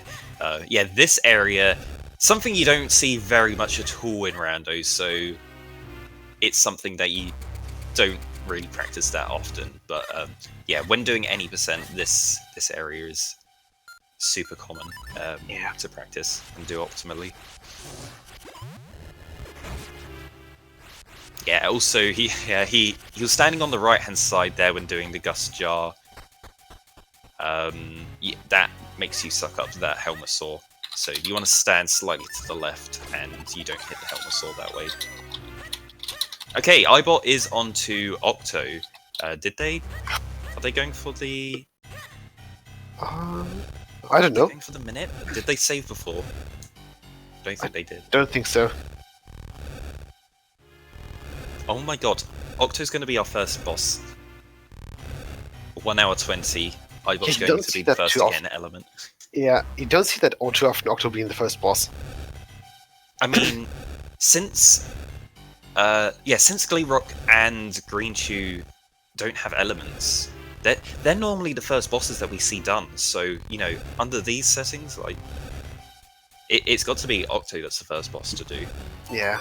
None of the other ones are easy to reach.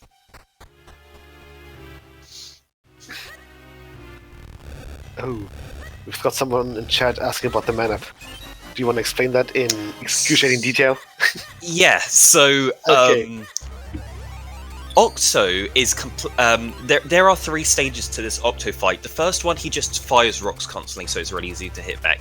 Ibot's now on the second stage, which is scripted, so we know exactly what pattern of firing rocks versus doing his suck attack. So it's going to be the same every time. The third stage is completely based on RNG, what he decides to do. He either shoots rocks at you, or he sucks and then does a smoke cycle. The worst RNG we can get is 2 smoke cycles, and the best is 0 smoke cycles. So it's either 0, 1, or 2 that we can get. If you get a smoke cycle, it loses 40 seconds. Now, we can do an RNG manipulation by saving the game right before we go into the boss fight and resetting our game, and then doing a very precise set of movements through this boss fight. We make sure that the RNG is exactly the same every time. And we can always get a triple... Oh my god, Ibot got the best RNG! He just got a 0 smoke on Octo. So he didn't even need to do the RNG manip. It's exactly the same amount of time. But yeah, he gets the triple at the end of the third cycle, and is the first to pick up his element. Yeah, if you've never seen the Minish Cap speedrun, but if you've seen Oracle of Ages, Oracle Seasons, and Link's Awakening DX, and I think maybe the remake, I don't know about the remake, but all of those games do some kind of RNG manipulation. Yeah. Yeah, we've had a dip into Cloud Tops. ThyDarkHorse went there. Yeah, picking up the Wake Up Shroom and a Kingstone there. Yeah, they got those in Veilfuls, but the actual Cloud Tops didn't have anything.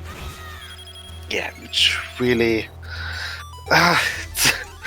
having to dip into Cloud Tops without having anything good, without getting anything good, wastes quite a few minutes. So generally you kind of want to avoid it, but it's still necessary. So yeah, it's one of those locations that are high risk, high reward, without you having the Ocarina.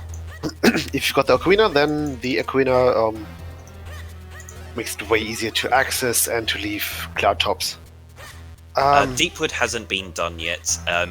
ThyDarkHorse did a very quick dip into there. They got all of the fast checks done and then bailed out after. They skipped quite a bit in there. There was the Moldoza fight, the Madapilla fight, the basement. There was also the basement switch chest as well, and the boss. So they skipped all of that. Yeah, ThyDarkHorse skipped all the long checks there, like the Madapilla mini boss fight, the Greenchew boss fight. Yeah, ThyDarkHorse has been doing a lot of that this seed. They've just been going, okay, what's some really quick checks I can do? They go there, they do the quick checks, and they don't full clear the location. They just go, there's not going to be anything else there, and then they leave.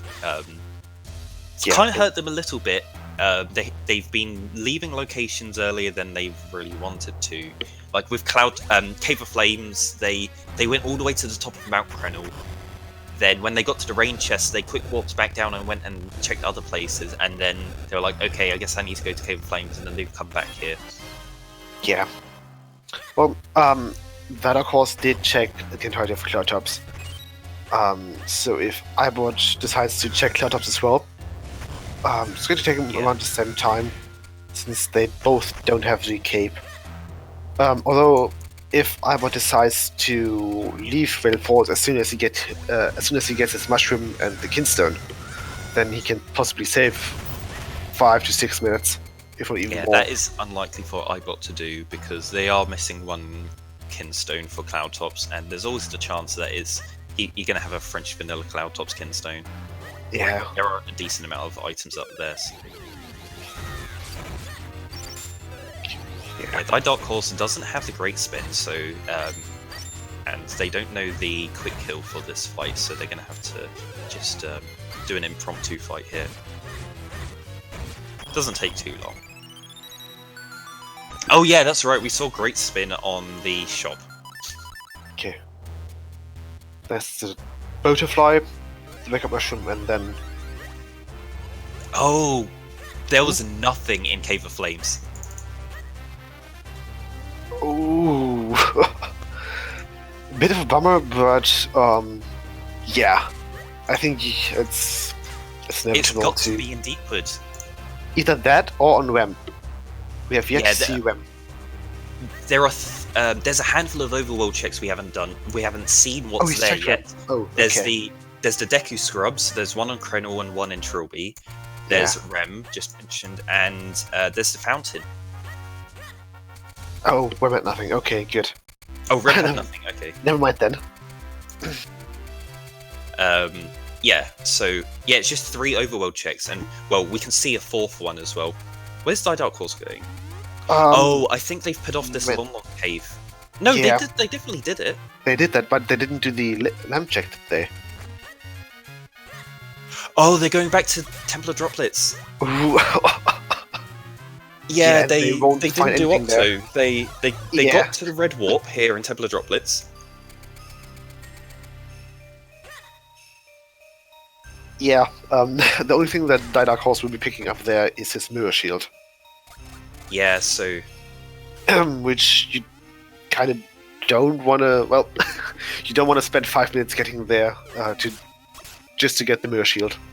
yeah, so Ibot's going to have a bit of a choice now when they get to the end of Cloudtops where they want to go next. I think their only options to them are to go up Mount Krenel and go into non-required Cave of Flames, or go to non-required Deepwood, because Ibot hasn't done that yet. Yeah. If Ibot goes to Deepwood and finds some progression there, that's going to really help them out. Yeah.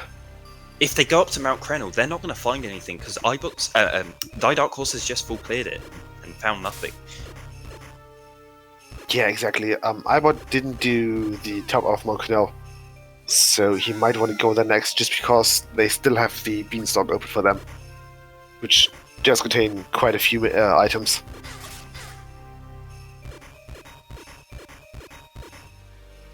Yeah, actually having to imagine having to vanilla route TOD here.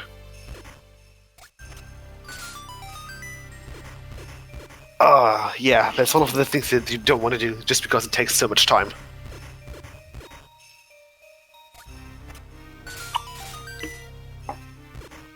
Okay, but it looks like ThyDarkHorse. Oh, okay. So it looks like he didn't correctly do the lily pad. Yeah. You have to let it move upwards and then leave the area. So yeah, they might be doing that now though. No, they're doing the Matter Pillar. Okay, yeah, that makes sense. So that was their routing choice for here. They want to get those 2 chests before doing the Matter Pillar.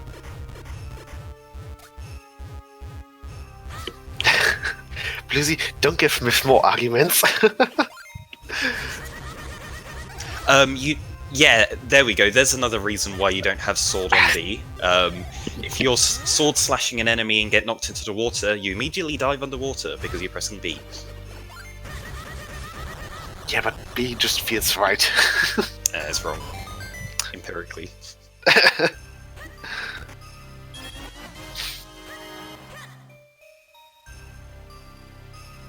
You can always remember it by B is bad, A is awesome. That's how you know if you've got your sword on your right button. B equals better.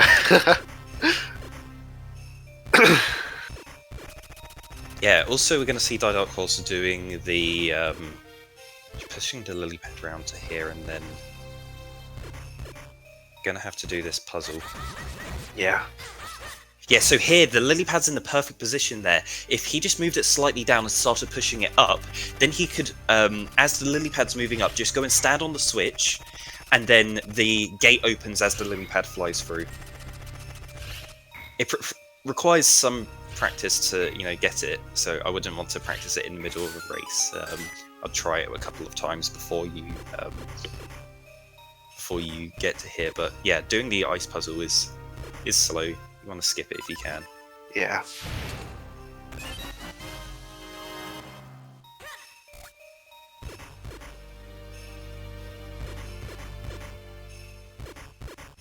So yeah, that's something that you don't really see too often, people doing Cloudhops the vanilla way, without using the cape.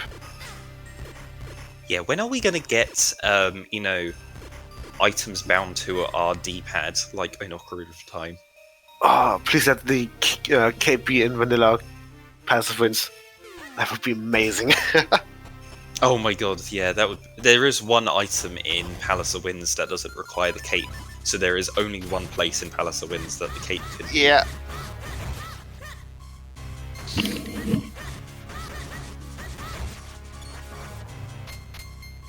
Yeah, the cane in the cape chest and the cape in the cane chest. That would be... Oh, hang on. Yeah, I think that works. Yeah. Yeah, cane and cape chest, cape on Gleerock. Yeah. Or the big chest in Cave of Flames basement. That's always nice. Yeah, although if it's actually the cane and cape chest, that means that they'll have to redo the entirety of Mokunal if they don't have the Ocarina at this point. So Ocarina in Dark Horror Castle. We already had that yesterday with Trez, so... Well, the good thing about the randomizer is that the possibility of there being the Ocarina in Dark Horror Castle is not zero. Alright, we're gonna see Ibots making a choice where they want to go. Looks like they're going to go to Cave of Flames. Yeah. But they're going to town. What are they gonna do in town first?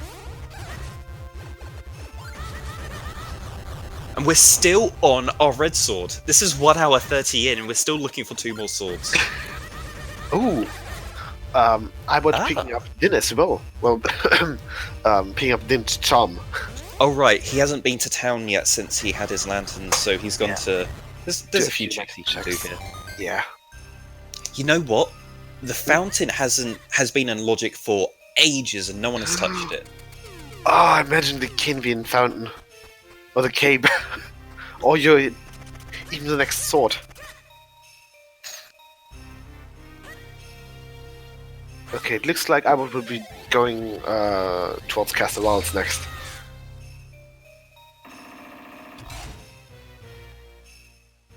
He's doing Percy. Oh no, he's not doing Percy. Oh, I thought they already did Caster. No, I think at this point only ThyDarkHorse fully cleared Castle Walls. Yeah, okay, yeah. Ibot did a bunch of the checks in Caster, because, they both got their mitts here, so they definitely both came here. But, yeah, Ibot's gonna... They still need to do these are quick checks. He's got the bow since he last came here, so it's just this and then a couple of checks in the north, and then he can leave. It isn't gonna get him anything. Yeah, ThyDarkHorse is currently in the lead, just with good routing, doing the quick checks. Although Ibot already got the Octave fight, so it just depends on Ibot's routing at the moment. If Ibot decides to go to Mokunal and go the vanilla route to Cave of Flames. Yeah. We also need to remember that Ibot died, and his execution was a bit slower in some areas over ThyDarkHorse. ThyDarkHorse has been doing a lot of the sections incredibly well and incredibly quickly. Yeah. But yeah, it's going to come down to Octo RNG now. ThyDarkHorse can lose up to a minute and a half here if they, just completely down to RNG, and then possibly even more if they mess up. Yeah.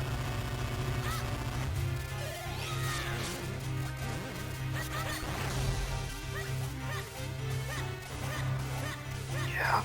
That course is walling quite a bit, which is making me a bit nervous there. Yeah, anyone that doesn't do the manip movement, I'm always so scared for, because it can just crash if you're doing rolls out of order. Yeah. Okay. Right, ThyDarkHorse has at least one smoke cycle, so he's going to lose 40 seconds over Ibot in this fight. Yeah. Okay, Ibot's finished up in Caster Wilds. Yeah. Did we You see can the check the Deku check? We've seen the Deku check in Trilby. What? Yeah. Did we see the one in at Mount as well? We've seen both. Okay. Yeah, I think we've seen both. Right, yeah. so it's just Fountain or Deepwood. It has to be in one of those two places. Yeah. Okay, ThyDarkHorse gets one smoke cycle. Yeah. Other than that, I think they already cleared all the town checks.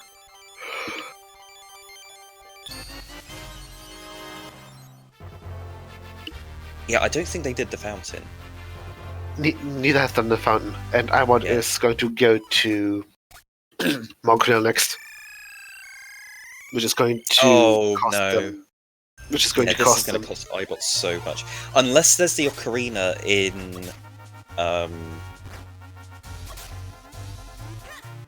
in Deepwood Shrine, then maybe, but that's also going to help out ThyDarkHorse a lot because they can get back to Cave of Flames quickly. Yeah. It looks like ThyDarkHorse will be making their way towards Milishwood now. But we saw absolutely nothing in Cave of Flames, and there was a small key locked behind the cane. Oh. Okay. They only had one small key in Cave of Flames. The other small key is on the pillar. There, you need to use a cane to flip the minecart. Yeah. Okay, it looks like ThyDarkHorse will be now making their way towards the fountain. Yeah, we are close to last location at the moment. Yeah. You haven't really missed anything. Both runners did Octo. Pick up a shield or two. But nothing too major. Well, they did pick up the grip ring. But so far, both Mokuno, Cave of Flames, and Kiltops were barren. Okay, so what do we see on the... Okay. First item being a big red rupee there. Alright, what's in here? Junk! So it is actually Deepwood Shrine. So something has to be either a Matter Pillar in the basement, at Green Chew, or the Bulldozer fight. Oh, that's something. Yeah, ThyDarkHorse is kicking themselves right now. They're thinking, God damn it. They came here about an hour ago, and they decided to bail out without checking everything. And yeah, they're guaranteed to find a progression now. Yeah, and I think after they're done kicking themselves, they're going to kick you for rolling the seed.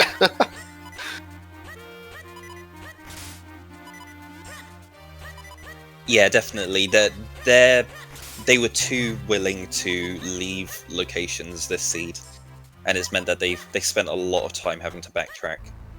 Yeah, so it's high risk, high reward, and that of course took the risk.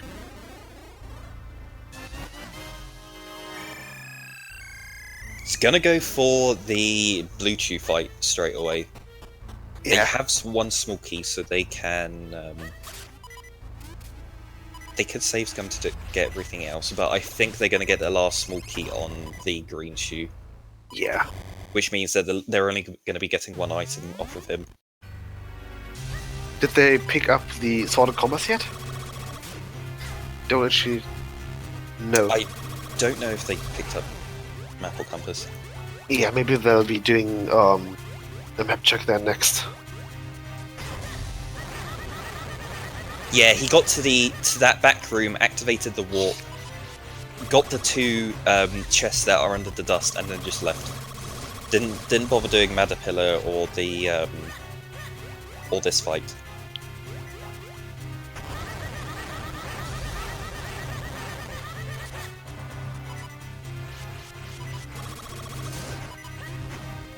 I don't know, yeah, you just get some feelings sometimes. It's like, I'm not going to find anything else here, and then just want to go. Yeah, he's when he's doing his gust attack on the green chew, he pulls the chew all the way off to the side of the arena, and then it takes some time for the chew to move back to the middle. So you kind of want to keep the chew in the middle of the arena as That's right, though. Right, that's going to be it, because this next item is going to be a small key.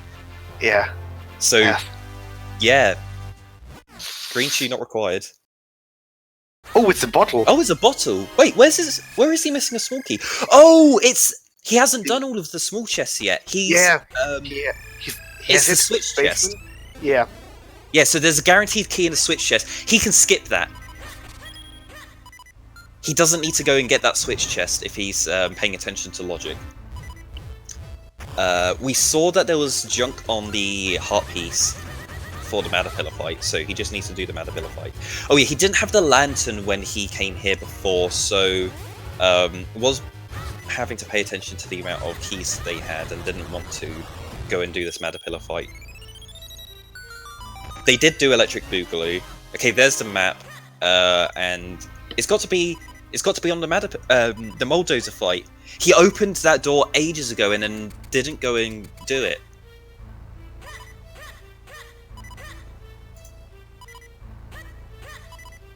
Oh wait, no, there's still the basement as well. The basement big chest could have something. Yeah.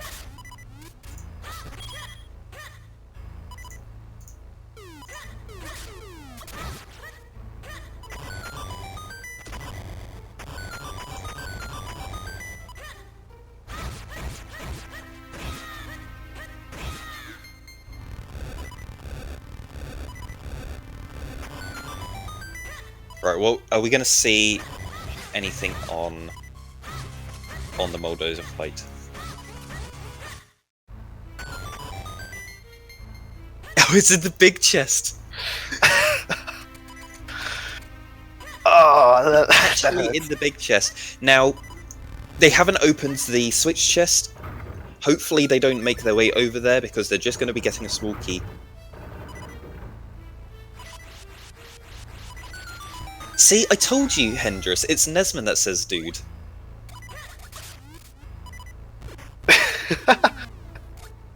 Yeah, I think you're right on that.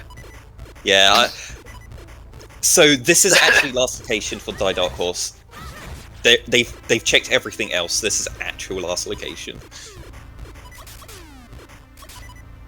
What are we gonna find? Is it gonna be Ocarina? We already know where the power bracelets are. It can't be Temple Trophy. It could be Cape, Kane, Ocarina, Sword. I think they're the only 4 things it could be. Yeah. It's a Kane! Oh my god, what hell did I roll today? And now imagine the next version item not being in Veil Folds, but in Cave of Flames of all things. Oh no, they're going here. Well, there could be something there. They're wasting time here. It's guaranteed a small key. They've opened up everything else. Okay. And, I suppose you're right. Yeah, they didn't open the door things. to the Madapillar fight. Yeah, they're gonna kick themselves here and be like, oh, I knew that was a small key. They thinking about it? having a big thing there. Yeah, imagine having to go all the way back.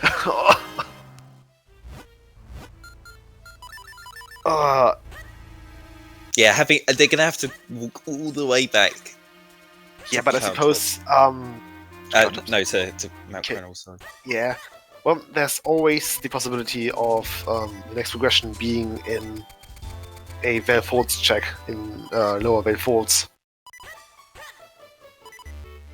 Yeah, that's right. Lower Veil Falls has a lot of stuff. Exiting out of Minish Woods now, they can go north through Lon Lon, get the Great Fairy on the way, and go to Lower Veil Falls. There's a bunch of stuff that can get there, and they'll get a butterfly as well. Yeah. Because we saw there was a butterfly in Lower Veil Falls. Yeah, but I think it's the swimming butterfly. We've picked up two butterflies so far. I mean, having the cane now isn't too bad, because they can go through the shortcut if they want to go back to Cave of Flames. I think they're going to ignore Cave of Flames now. They're going to leave that for last location, because it's not required. Yeah. You know, what are the odds that they're going to be anything there? Like, they've already had something required in Deepwood. It was nearly... Yeah, okay, if there's something at the end of Cave of Flames, this is super close to being like an all dungeons. It's not quite all dungeons because the Green 2 didn't have anything important. It had a bow, but the light arrows aren't required, so we found our bow somewhere else. Unfortunately, Ibot is going to be very disappointed soon when he finishes the front side of Cave of Flames without picking up anything good. Yeah, Ibot's only going to get junk here. It's going to hurt. Yeah. Okay. ThyDarkHorse opting to do the Minish checks here first before heading upwards to Mount Cornell or Veil Folds. Yeah, you want to see what item is in the school. Yeah. Yeah, he did the school roof as well, right? Yeah, he did. Yeah, cool. Cleanrook has the last Cloudtop's Kinstone. Oh boy.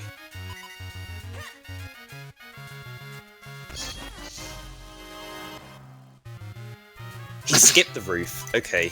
Oh, he skipped. And he's picking up the cape there. Okay. That's the cape.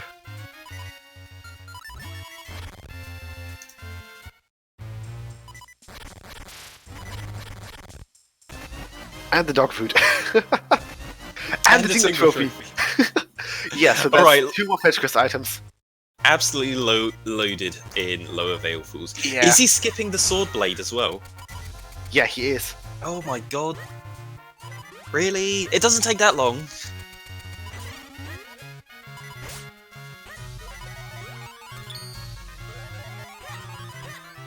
Okay, yeah, so that means that they're not even in go modes. They're still looking for so much. They're missing two more kinstones and 2 more swords. They need at least 4 more items for go mode. Yeah. Yeah, I think they're probably going to check the fetch quest items next. The dog food and Tingle Turfy. They're also going to be able to pick up their power bracelets now in the middle of Lake Hylia because they get the key. Which opens up the attic, which they might want to check. Just because the attic, I've had a max setting seat where my last location was the Earth Element, and that was in the attic. Yeah, Dr. Left is something you don't want to skip out on. Yep, I learned that the hard way. Also, they're going to have to go back through there anyway to go and check the fountain. They went there once, but they didn't have the cane, so they skipped one of the checks.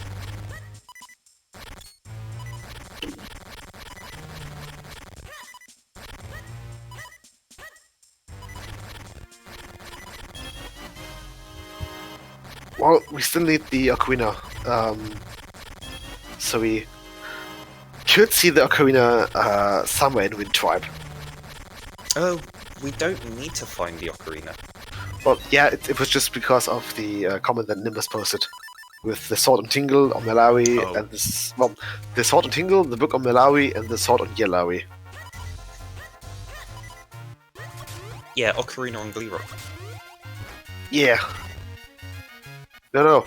The last Kinstone on Gleewok, and then the Ocarina for the Kinstone at the respective dungeon. So either Fortress of Winds or the Wind Tribe. Oh, Ocarina and fan loop. Well, it makes sense though. It's the Ocarina of Winds in the fan loop. Shut up.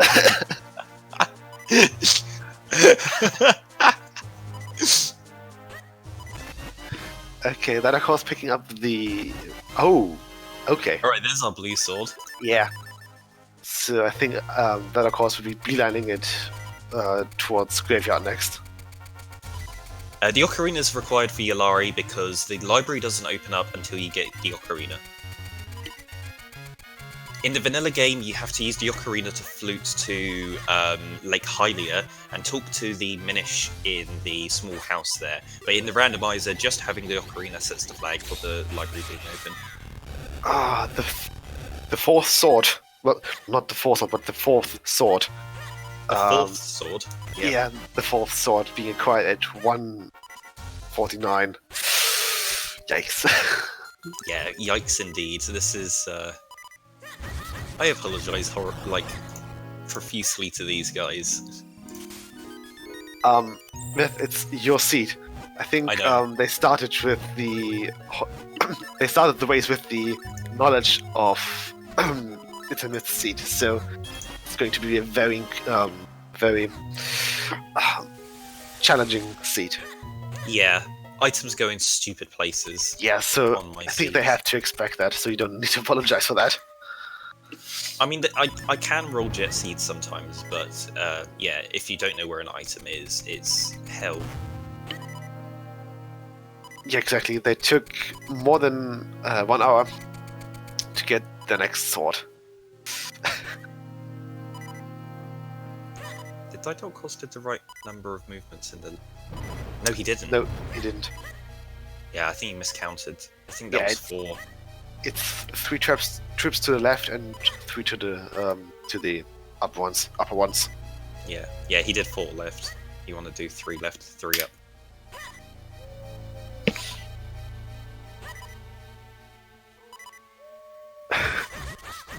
Have fun working, Nesma. Bye. Yeah, shall we have a bet for where we think the 4 swords are going to be? Sure, why not? Yeah, because what else are we looking for right now? We're looking for the 4 sword and 2 kinstones at 1 hour 50. Big oof. Yeah, like, what else do we still have to do?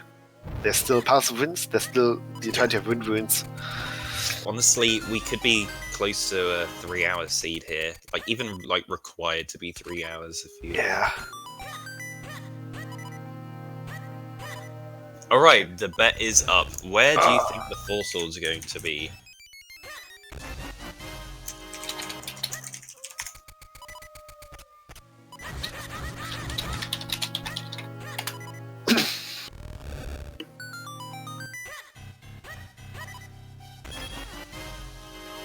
Okay, Ibot is in Deepwood Shrine. They're gonna... Yeah. They've never been here yet, so they need to full clear the dungeon. Oh, okay. There was a kinstone. Which one Yeah. was it? I don't know. They haven't tracked it. I thought they had an auto tracker. You Yeah. don't know where it's... Okay, it was Cloud Oh, Tops. it's Cloudtops. Okay, so that opens up not the Wind Ruins, but the Wind Tribe. Okay. There's so many locations with the name, with wind in the name. You've got Yeah. the Wind Ruins, the Palace of Winds, the Fortress of Winds, you've got the Wind Tribe, you've got the Ocarina of Winds. Yeah, Vati is the wind sorcerer. Yeah, I if don't know you- why this you've game got- they focused on wind. I think the title of Vati being the Wind Demon or the Wind Sorcerer is established in 4 Swords, though, which does happen after Minish Cap. Oh, right. I know that there is a theory that the timeline split for the Zelda franchise happens in Minish Cap instead of Ocarina of Time, or well, that at least one of the splits happens in Minish Cap. Why in Minish Cap? There's no... time. There is a second a second like hidden ending. If you take too long at the Dark Knights fight at the end of Minish Cap, just before Vati, Vati will complete his ritual and suck the entirety of the light force out of Zelda, which results in an immediate game over. Okay, I guess. Yeah. But I mean, every Zelda game has a lose condition. Yeah. Zelda 1, you lose, Ganon returns. Well, that was Zelda 2. Oh, is it Zelda 2? Yeah. But I think the theory goes on that at the end of Minish Cap, Vati gets destroyed by Link. And the opening credits or the opening plot for Four Swords and Four Sword Adventures mention that Vati, who got seared in the Four Sword, returned. And he can't really get seared in the Four Sword if he's destroyed. So the theory goes on that as soon as the Minish Cap bad ending happens, that either Link fails or he fails to destroy Vati. I got some 1/4 heart right now, but they're deciding to go up cloud tops. I'm surprised they didn't duck into the tree there. There's a tree that has a fairy cave. Yeah. Oh, and they actually take a death.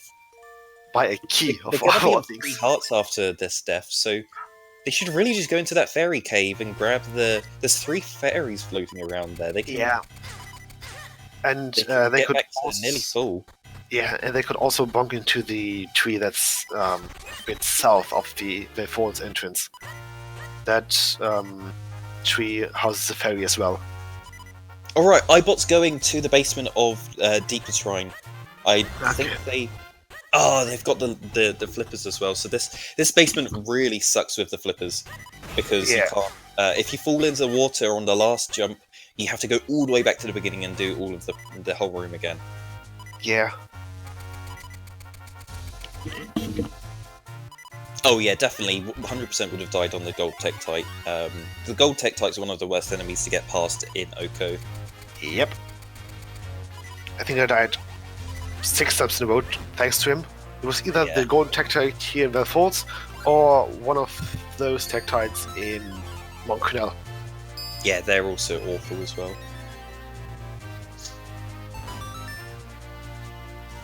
Alright, Ibot is going to do the rest of Deepest Shrine. Yeah. Yeah, Ibot's playing this much safer than Ibot and than ThyDarkHorse. They're not going to bail out of a location just because they found an item, or because there's only long checks left. They're going to full clear it before they leave. They don't want to gamble that there's going to be nothing here. Right, ThyDarkHorse has done all of their fusion in cloud tops and is going to go up to the Wind Tribe. Yeah.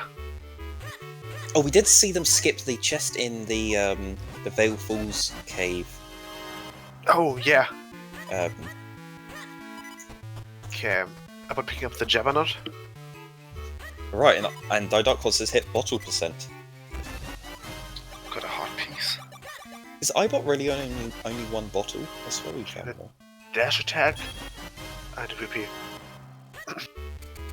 So yeah, the dash attack is a score that you. It's nice to see it before heading to World Crypt, just because you can skip getting damaged there by the ropes in World Crypt. And there's the Ocarina. Yeah, the Ocarina of Wind at the Wind Tribe. Okay, yeah, that makes heading back to Cave of Flames for the inevitable progression item way faster. But ThyDarkHorse is going to go for Palace of Winds. They can full clear this dungeon, so yeah, might as well do it now. They did get their power bracelets when they were in Lake Hylia as well, so if there is an item, if there is something like the big key on the Potfish puzzle, then they're not locked out.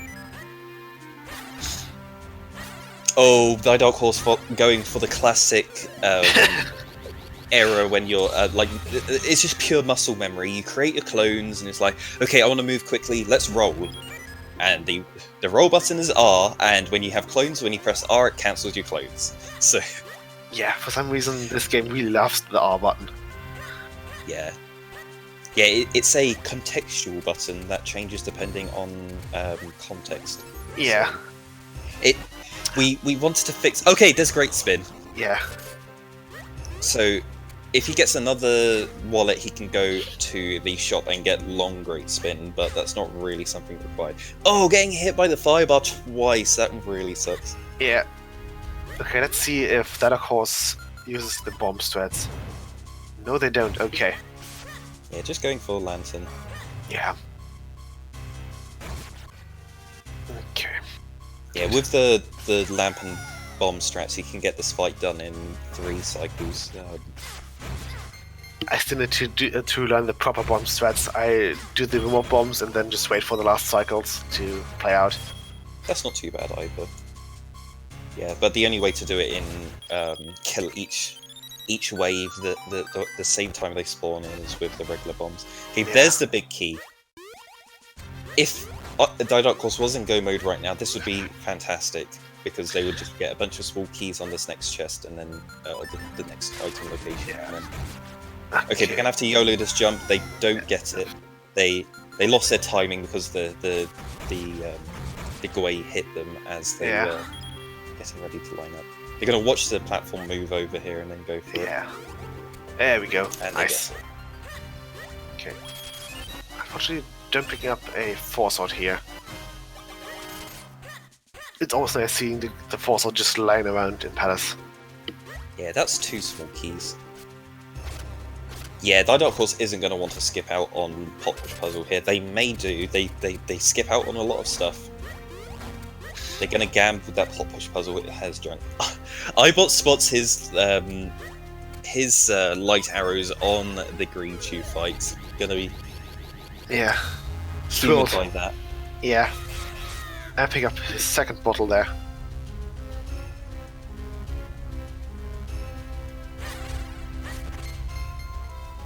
Yeah, going through Palace of Winds is slightly easier with the only the blue sword instead of the 4 sword. When you're doing this with the 4 sword, you have a 4th clone that you have to deal with at the same time. It makes it slightly more difficult. Definitely. It's not. You just need to practice it a couple of times, and it's fairly consistent.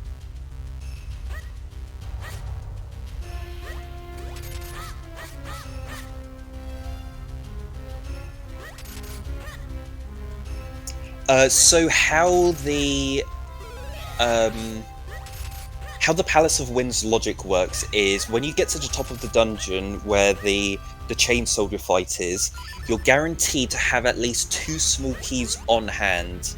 So that is 3 small keys in total, because you need to have 1 to open this locked door that they're at right now. Then they're gonna get a then you're guaranteed to have 2 small keys there, in case you need to go and check the 2 spots at the top of the dungeon. So we've put that in place to make sure that you never have to double dip the dungeon unless you mess something. up. Yeah. But you should always be able to check everything through in one go. Yeah.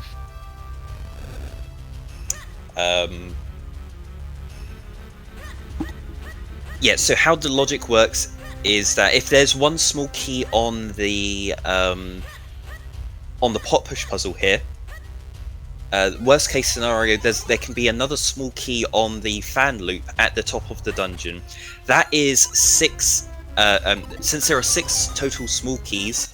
Okay, yeah, there is 1 there. He did get that one. That is actually really important that he got a small key there, because he's doing a 100% clear. He's gonna do the fan loop and he's gonna open both of the small keys at the top of the dungeon. So he needs to get every single small key he can get. So he would have to backtrack through the entire dungeon again if he skips that. So it's really important that with the 100% clear that you do get a small key on that. Yeah, exactly.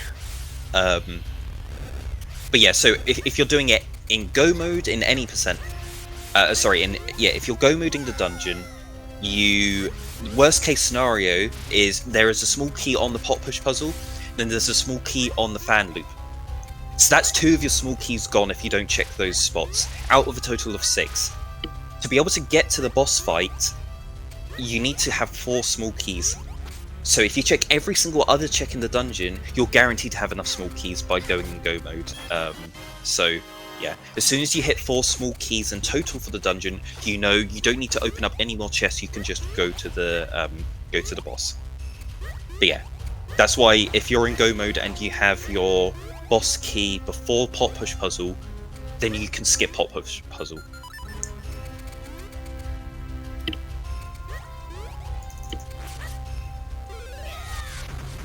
There are 3 butterflies in Minish Cap. There's one for the mitts, one for the bow, and one for the flippers.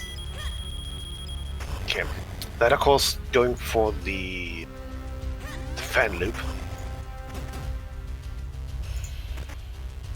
Oh, There's picking up their Force sword. That is such a horrible spot for That the was Force Sword. so close. Ah, Okay, So, So- which check exactly was that in Palace of Winds? that was the vanilla boss key. Vanilla Yeah. boss key. ah. Or if no anyone bet said- for that. What does anyone say? Palace. No. Yeah, I did. I said the second half of Palace of You Winds. said second half of Palace. Yeah, that's like second one half. Which is- room away. It's after this point is Yeah. second half, but Maybe it's like 2 rooms after that. if that's the closest one, then It is the closest one. Every other bets are Cave of Flames. No, COF. Cave of yeah, Cave Flames. of Flames. Clear Rock, Skullfall, yeah. Mid's Chest, Yeah, I said the back of Fortress, which is Skullfall. and Dark Hyrule Castle, where it was not. Haha! Yeah, so yeah, Hedris, you win that. Once again. By default. I think that's like the 3rd time that I win because I was the closest. One not being on spot, basically.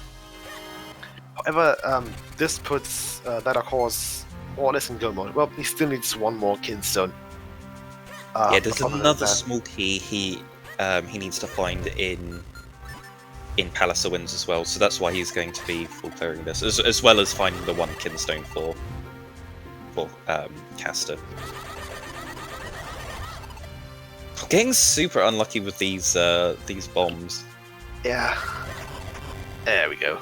Like normally you can just mash there and it's fine, but yeah, Yeah. Most This of the one- time you have remote bombs at this point, so you can just press the remote bomb and sword at the same time. and it Yeah, always exactly. works.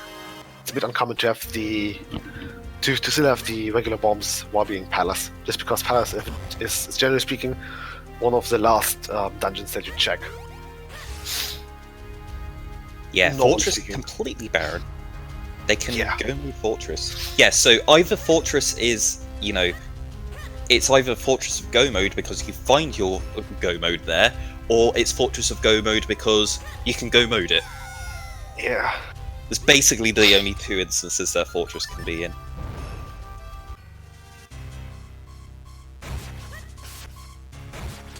Yeah, where is that last Kinstone? That's what we want to know. There's a bunch of stuff in town available to do, and I think that's kind of it. Yeah. I think they still have to do a few cape checks in town. There's still, of course, Gleewalk with the basement of Cave of Flames. Yeah, so we've been focusing on ThyDarkHorse a bit, but Ibot has picked up their cape in Lower Vale Falls, and then they went round to Lake Hylia, to the North Cape Cave there, and Picking up the blue sword there.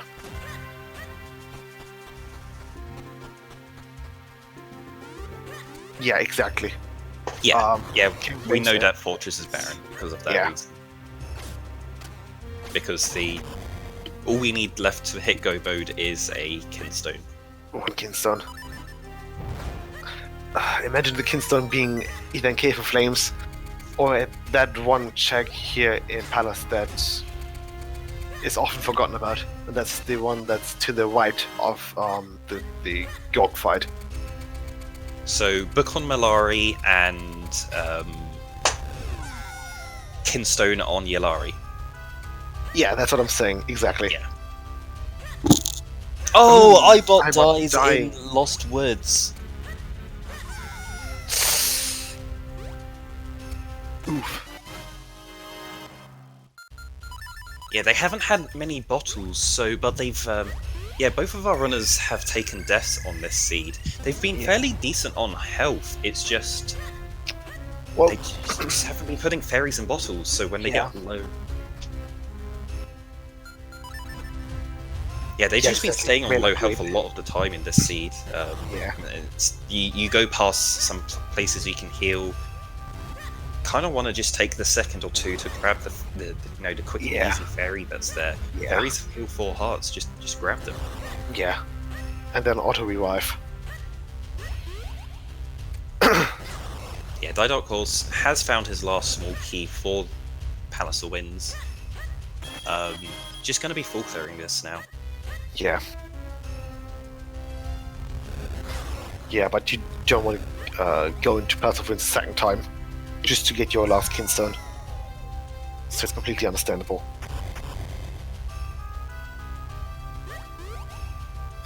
Right, so while these guys are here doing the top of the dungeon, I'm gonna have to head off for a quick moment. I'll be back in about 2 minutes. I'm sorry for leaving you on your own, Hendris. It's okay. You handle it.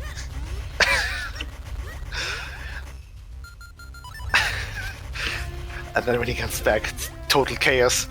Something's burning, the trackers are screaming.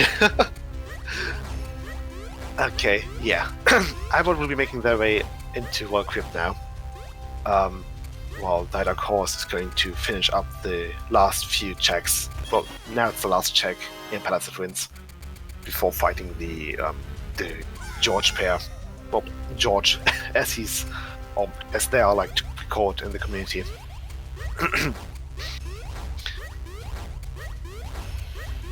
Now, I don't know if ThyDarkHorse picked up the down thrust. Lately, there's been a bit of a discussion whether using the down thrust is faster than using the regular cloning method with Georg. But it looks like they will be opting for the cloning strategy, at least for the first cycle.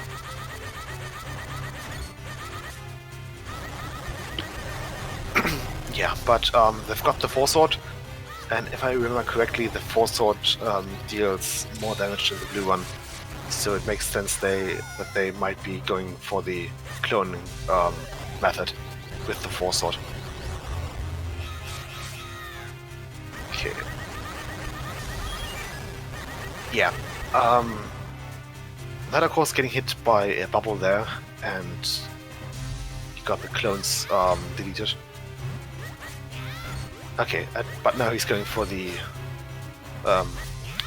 down thrust technique. There we go. Yeah.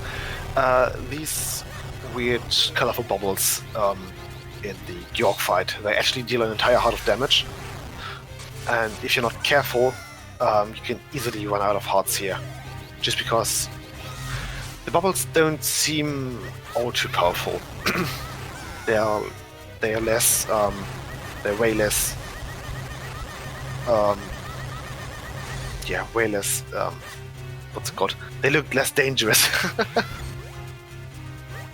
than, let's say, a Dark Nut. However, all the enemies here in the late game of Minish Cap, they deal a lot of damage.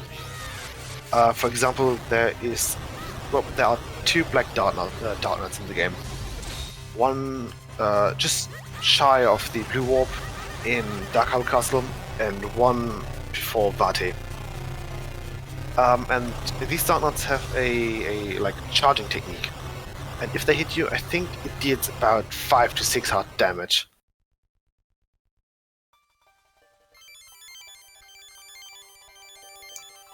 Oh right, I am back. Welcome back. As you can see, nothing is burning yet. No trackers are screaming. Right, nothing's on fire. Excellent. We're both picking up their elements at the same time. Ibot is picking up their second element, and ThyDarkHorse on their third.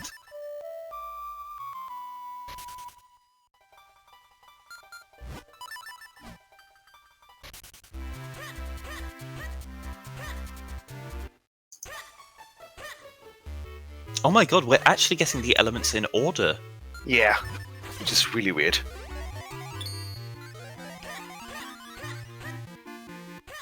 Oh, did Gleerock? Did Georg break in the fight? I think so. Yeah. Okay. Yeah, that happens when you roll off of the blue one to get back to the red one. It doesn't save time by doing that. It just breaks it.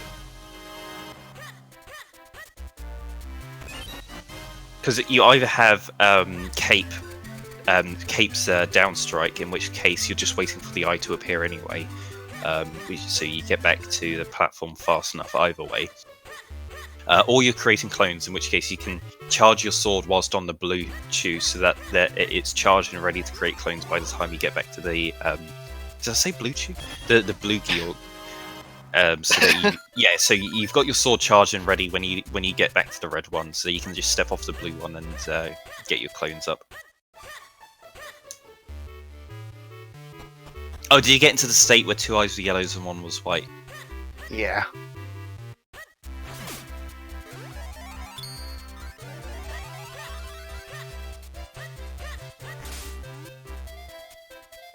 He did go for the downstrike strats, which is good. Okay. I just need to go back and have a look at that fight, really.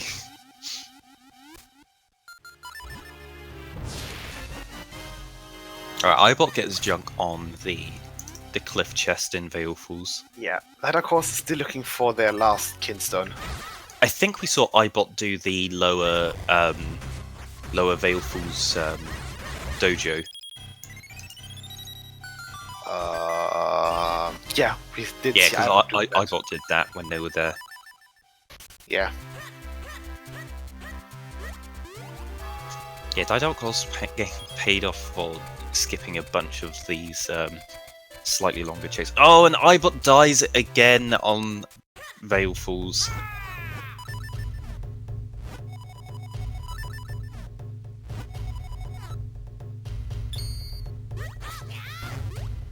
I think they didn't save and they pressed continue.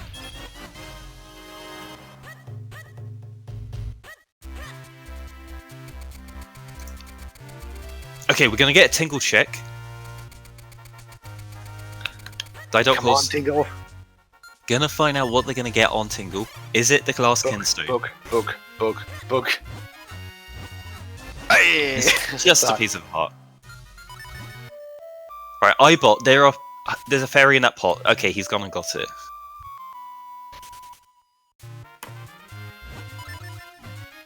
Yeah, again, at the entrance to Vale Falls, there's a tree with a hole in it. You go into that tree. There are 3 fairies. There's a fairy fountain there, so you can just walk into all the fairies and get fairies, and get healed. ThyDarkHorse didn't really do anything in town, did he? They did the Flipper's Cave. Did they go and check the school garden? I think they did, right? Oh, I don't think. Oh, yeah. Did they still skip the school roof? Oh, he got it after. Okay. Right. So yeah, back to Cave of Flames. There's a still a handful of checks in town left to do, but they're gambling that Cave of Flames basement's going to have the last thing. So they're going to find a small key in this pillar chest. It's going to give them access to the rest of the dungeon. They still also don't have a boss key, so they're going to have to use the cape and jump around the basement here, trying to find their big key. They don't have to do Gleerock, and actually doing Gleerock could lose them a lot of time if they find their kinstone somewhere else in the basement.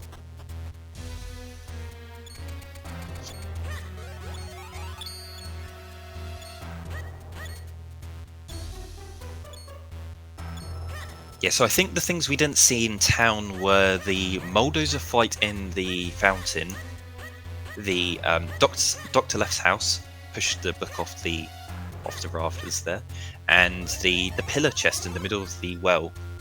I think they're the three. They're the 3 other checks outside of. Oh wait, no. There's also Librari in. This Librari in the. At Lake Hylia. Yeah. So other than those 4 items, there's Cave of Flames, and then that's it. We haven't seen it. We've seen it everywhere else. Yeah, basically. Did Ibot bail out of Palace of Winds? I mean, he activated the Wind Tribe portal, so... Yeah, I think they maybe are just trying to get their... What's it called? Their Force Sword. Yeah, or their last Kinstone.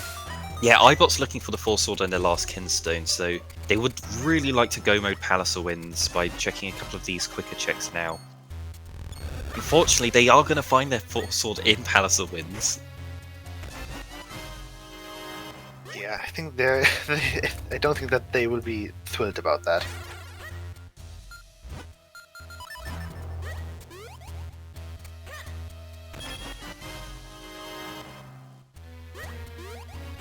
Yeah, so now we're just looking to get to the last Kinstone as quick as possible. Now the Kinstone being on Gleerock would be amazing.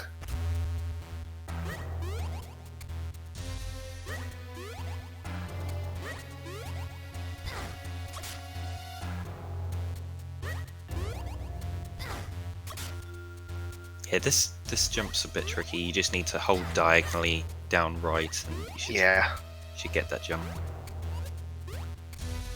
Controlled a little bit here in the basement. It's not the easiest thing to do. There's the big key. Don't know if they want to go for Gleerock just yet. Okay, so they're going to go for the safe strat here, which is you just jump into this tornado and glide up here. It's a bit slower than doing a fairly precise jump at the across a bunch of platforms. Actually, thinking about that, I need to tighten that, because I don't know if it's faster or not.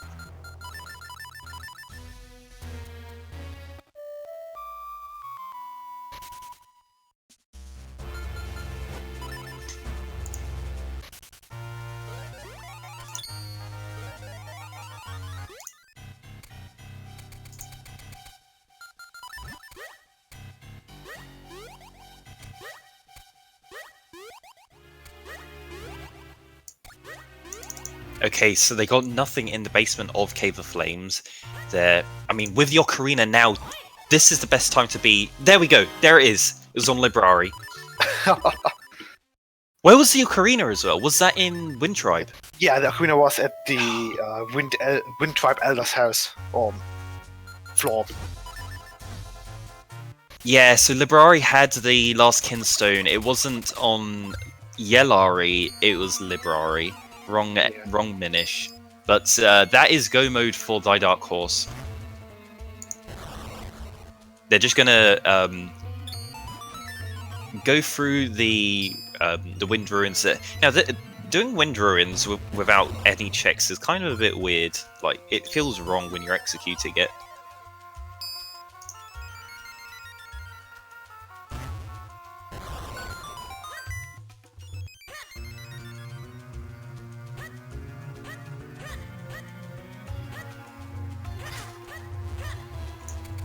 Yeah, shall we have a tower bet? So now that we have ThyDarkHorse in go mode, they're going to be going to Fortress, and once they've done Fortress, they've got their last element and can go to Dark Hyrule Castle.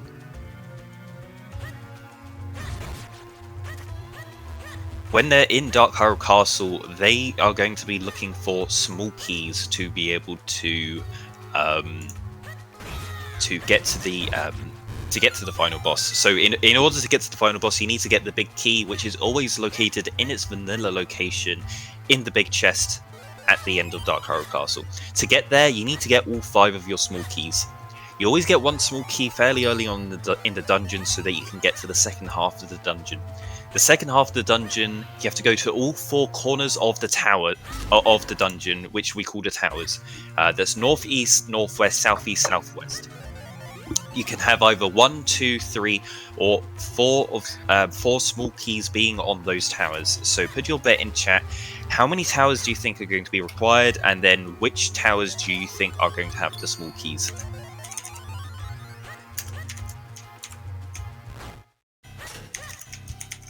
Did someone bet my bet? know.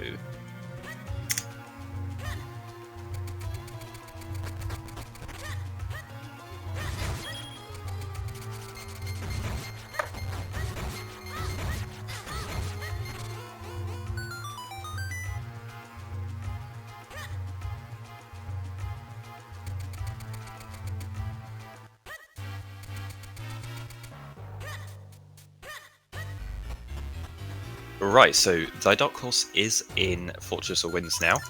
Fortress of Winds can be a super fast dungeon, or it could be a super slow dungeon. It completely depends on where the boss key is. As soon as they find the boss key, that's it. They can just go fight the boss immediately. The boss is located near the entrance to the dungeon, so it doesn't take that long to go immediately to it. And there's no other locked doors in the way, so kind of just gets... Okay, there's all 4 of the small keys for Fortress. That's not what you want to see. There's also the remote bombs there, but yeah, now they'll have to hunt for the for the big key there. That may take a while. yeah, this could be bad because guessing all of your small keys means that he's now got logical access to all of the back of the dungeon, where it takes a really long time to find items there. But if there's the boss keys back there, that sucks. Oh, he decides to bail out after getting those rupee spots right at the start. There are still 2 more checks along that path that he was just on. Fighting some Igors and doing the key drop. Is he going to go to... Okay, he's doing the right-hand side. What item was that? I couldn't see the rupee spot. But it looked like nothing. Yeah. Was it a big red? Okay. Yeah, I think so.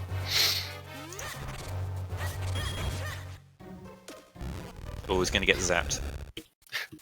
Yeah, I like to hit equip boomerang and mitts here and get rid of that spark with the boomerang.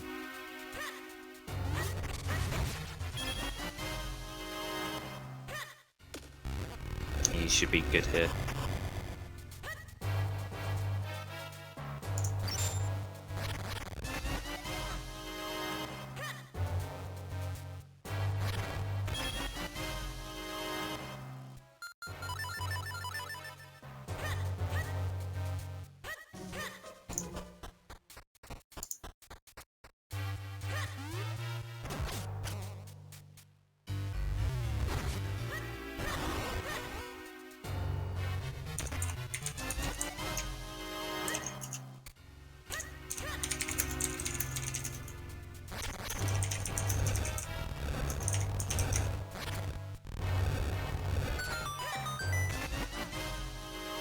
Okay, we've got our last wallet, so we can go get our long great spin if we want it. Yeah.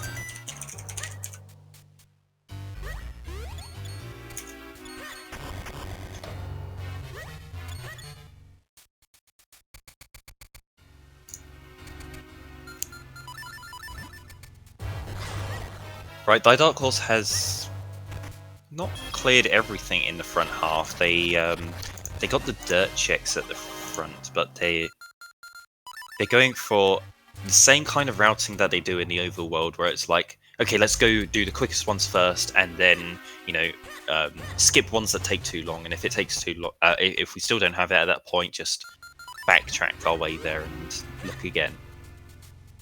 Yeah, so they're going to have to be going through this left-hand path again for a second time. Again, all they're looking for is the boss key.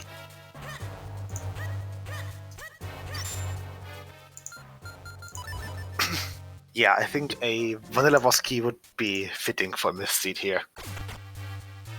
Okay. Oh, they're not going for the Igor fight. The Igor fight is really fast. Yeah. I think they're going to go do this and then go pull the, then go do the Igor fight. But yeah, if you do the Igor fight, then do this, you can save just before pulling the lever, and then as soon as you see that it's a junk item falling, you can just save scum back to the beginning of the dungeon, and you skip the cutscene. It is technically faster if it was the boss key, but you're gambling that the boss key is on that.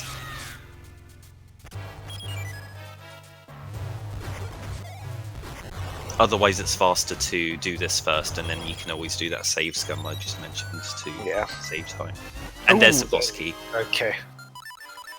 Yeah, well then. Yeah, so ThyDarkHorse not paying off from any of his routing today. It's always leaving the location where his progression is and having to come back later to find it.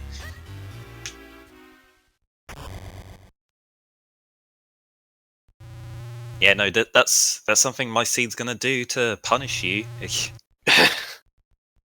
you gamble that nothing's gonna be there, it's gonna put something there.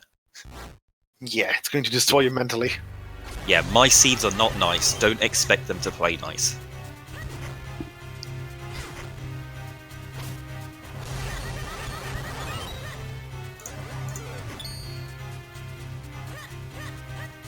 But for some reason, I generally do better at your seeds than, let's say, Jet Seed. At least when compared to the other races in the same race. Yeah, I don't like jet seeds anymore because I can never actually go fast on them. Yeah, you somehow you just tend to 100% them. Yeah, no, it doesn't matter what level, how fast the seed is. I will always do it in the same amount of time because I full clear everything.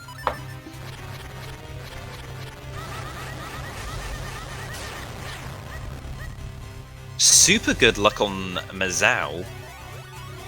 All of the pillars have been in fantastic locations so far. Yeah.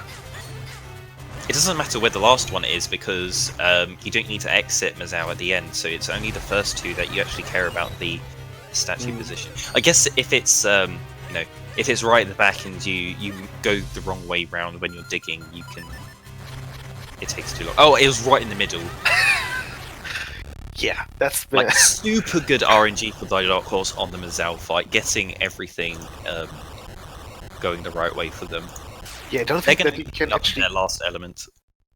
Yeah, I actually don't think that they can actually do any better when it comes to the RNG there. I didn't see what the first one was. I think it was at the back. So the only way it could have been better is if it was middle, left, middle, and they checked both of those immediately at the start. That is the best RNG you can get. Yeah. Or middle, right, middle, when you, or any combination of one of the three at the front, and you always check the the correct one right away at the beginning. Yeah, it's always nice to see the runners picking up an irony element there. Yeah, the irony element. Yeah. In the game, basically when it comes to the plot, you go to Fortress of Winds to pick up your wind element, but you'll just get a note from the Wind Tribe saying, basically, yoink, we've moved to the cloud tops. Now here's the Ocarina that gives you access to cloud tops, which does the entire Valefall's Kinstone quest, basically, and makes you go to Temple of Droplets next. And beating Temple of Droplets gives you the quest to get to the graveyard, to get access to the graveyard key, or, well, not the graveyard key, but the Valefall's Kinstone. So yeah, huge tangent and huge, like, out of your way quest design just to get the wind element. Right, so ThyDarkHorse has hit the pedestal with all of their elements. They're going to be opening Darkara Castle.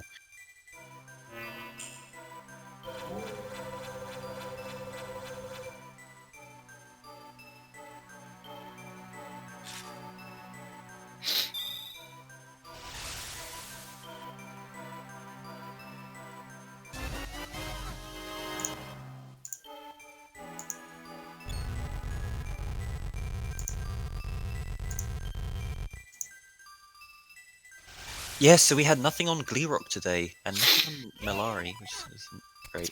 I mean, there could have still been a book there, Yeah. but I don't think we'll find out. Yeah. But we got an important item on library. Yeah, Ibot having some trouble with the chain soldiers at the top of Palace of Winds. They're gonna have to check the top here. Good, they didn't skip it. They're going to be Let's finding see the if they do the big key chest before doing the fan loop chest. I mean, they do need to do the fan loop anyway, but yeah. Okay. No, they don't. Okay. Yeah, I also have a habit of getting to getting to the fan loop chest earlier than the big key chest. Yeah, Ibot thought about the logic here and thinks that you need to. You're better off to check the fan loop first before checking that. Before checking the big chest, but it just takes so long. Like, just might as well just do the big chest as well. It's not like you're going to do the fan loop and then not open the big chest. It's right there.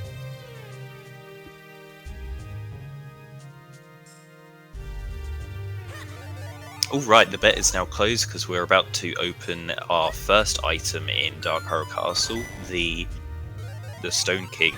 What is he going to have for us?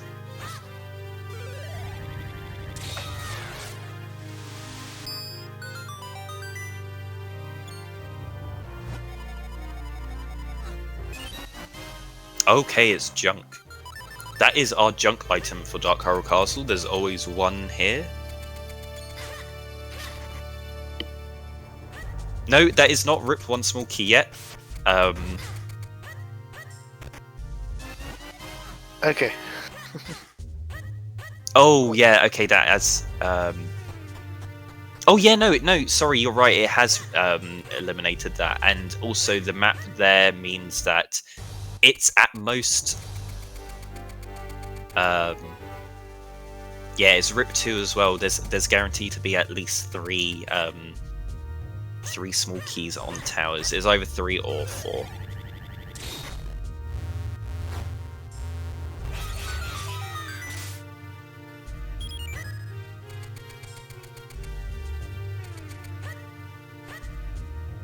Yeah, Ibot looking at their kinstones and going, "Where's my last kinstone?"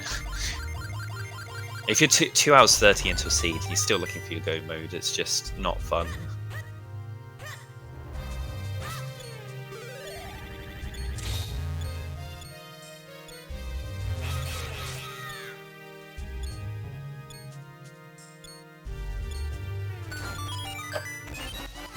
Okay, there's our small key. We were guaranteed to find it there because we need at least one here to open this this locked door. Now, depending on the next chest, we will know if it's 3 or 4 keys required, going to be found at the towers.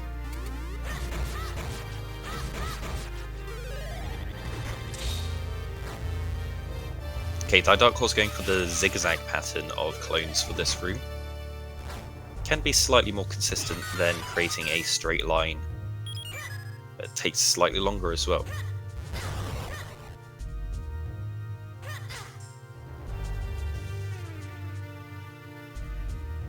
Right, now they're getting on to the first Darknut fight, the Red Darknut. After they've killed this guy, then they can they'll open the last chest before we get to the tower section. Right, so they've gone for their strategy for fighting the Darknuts is going to be using Great Spin, and that is the last item in Dark Horror Castle. We're guaranteed to have all 4 of the towers be small, have small keys. So whoever bet 4 towers wins that bet. You bet all 4 towers. Yes. And he was the only one.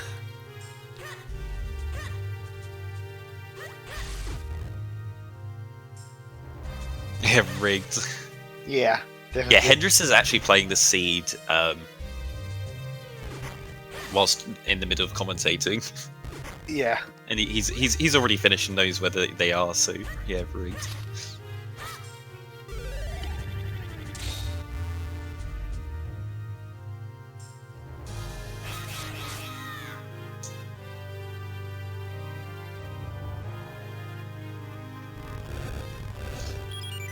But yeah, with the Darknut fights, there are lots of different strategies you can use on them. ThyDarkHorse went for a combination of Great Spin and Remote Bombs, which is something I don't think we've seen before.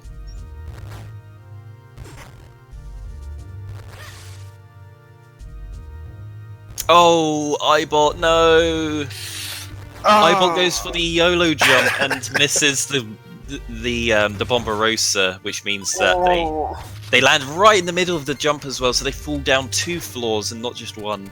Yeah, I did that too, like multiple times after another. Yeah, Palace of Winds is so easy to lose huge amounts of time on if you don't practice it. So yeah, either if you miss the YOLO jump or if you get grabbed by the floor masters or wall masters there.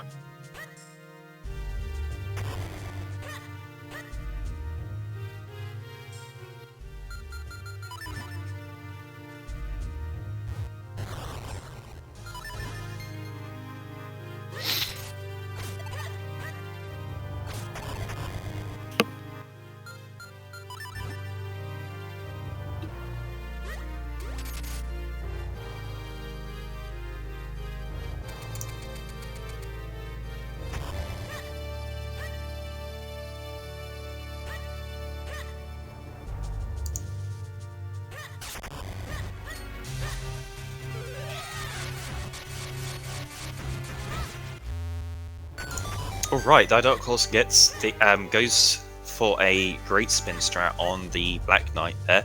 Normally we see people do a very consistent quick kill, which involves pinning him before he gets a chance to do anything. Yeah. Okay. Let's see if ThyDarkHorse somehow messes up and gets grabbed by these hands there. Okay, that was actually Just does fairly a clear. hop. Yeah, it Yeah. goes for a hop over the fire. Yeah, I think if he would have went with a full like flying motion, he would have gotten grabbed there. So Yeah. it was really close because those floor masters, I think they look at your actual position and not the shadow position of a Link. Oh, okay, yeah. Yeah, they can grab you mid-air.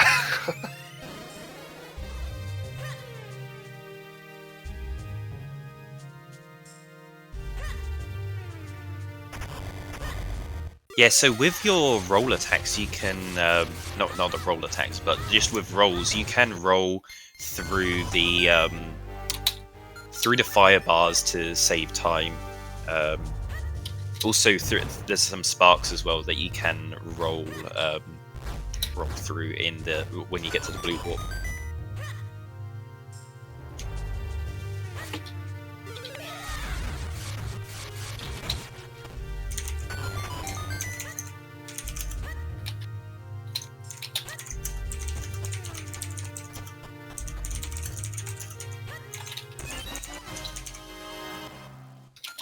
Alright, that is the second kinstone for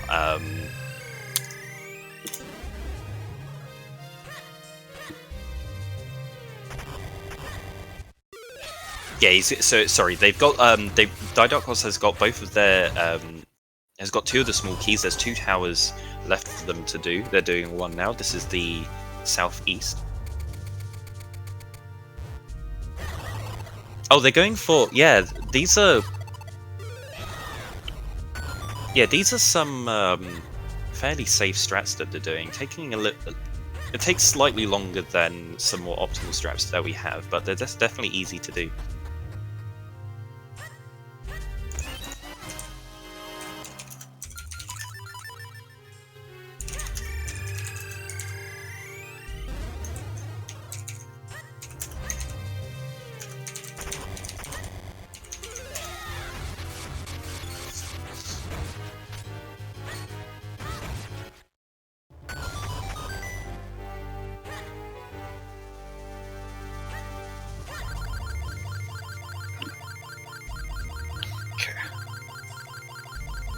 Right, ThyDarkHorse is on their last tower. Meanwhile, Ibot's finished up everything in Palace of Winds. They're just doing the boss now. Yeah. Oh, gets unfortunate with the Great Spin. They did a Great Spin on the blue one, but it didn't kill him with the eyes. Oh, they're going for the down strike. Did ThyDarkHorse pick up the long spin in the chop? I didn't actually see that. He did not. Okay. Yeah, so I suppose they will be doing a bit longer on Vati 1 and maybe Vati 2.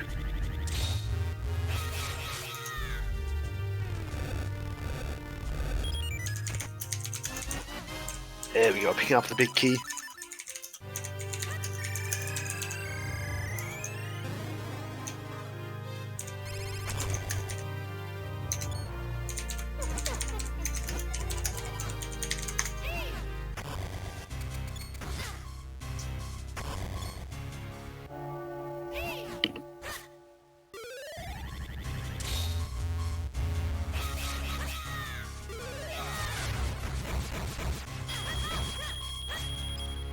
Sword poke with the 4 pots is faster. They do it in the 100% speedrun. Okay. It's a bit disappointing. Okay, ThyDarkHorse is opting to use the charm when fighting Vati, or the Dark Nuts at that point. Yeah, he's going to fight the Dark Nuts. Not a bad strat. I don't think this is faster than using... Is that actually faster than the Minip? I think if you get a good fight like that, it can actually be faster than the Minip. Because the Minip you just do... You don't have the charm you can use. I wonder if the charm changes RNG at all. Yeah, I'll need to test that. If you can do the, if you can grab a charm, use it, and do the Minip with the charm, because it would save so much time. But it would change how the Minip works, and I would have to redo it because you do a different amount of sword slashes. Oh, I think that's fine. Yeah, okay, that's fine. They did get the. They did finish the second cycle on Vati 1. They're on the third one now. They're going to do a great spin. They didn't do a great... Oh, they've gone for the roll attack and get lucky with that. That is so inconsistent with the roll attack, because sometimes it just decides that you're not close enough to Vati when you hit him with the roll attack, and it doesn't get the triple, but he did get the triple this time.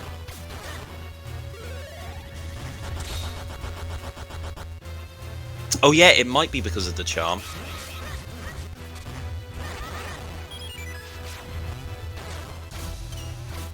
And with the charm, you can actually do the Vati 2 fight. You can do this cycle without creating clones. You can do both the first and the second cycle by doing the cape strat. But his charm doesn't last long enough for him to be able to do that. I think someone's been practicing this with the charms. Yeah.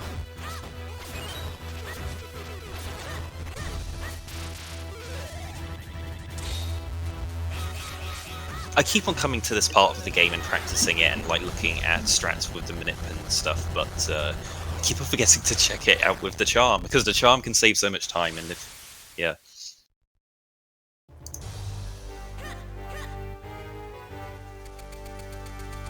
Oh, it's a shame Ibot's gone to Cave of Flames. They're not going to be finding their kinstone.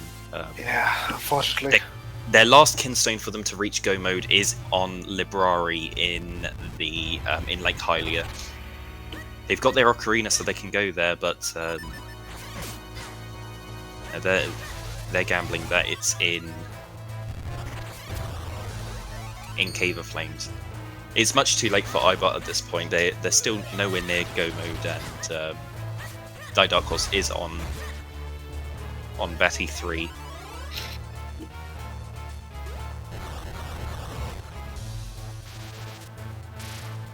So with Vati 2, when you do the down strike, it's possible to hit all of the eyes if they're on the left, right, and top, as well as on the bottom. It's just when all of the eyes are on the bottom, it's much easier to do. Yeah. And also in the first cycle, they're always going to be on the bottom. Yeah. On top of that, Vati moves slower in his first cycle, so it's And the easier second to one as well. Yeah. Oh, ThyDarkHorse got absolutely robbed there. Vati Yeah. ignoring him and decides to do an electric attack. Yeah. Right? Usually just spam. Yeah, he's going for the spam.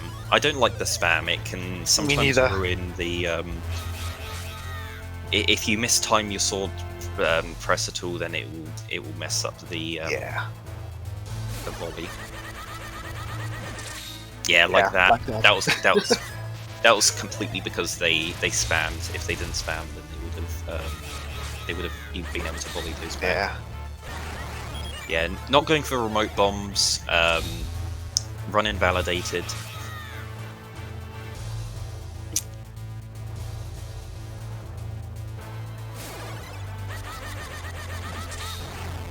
And there we go.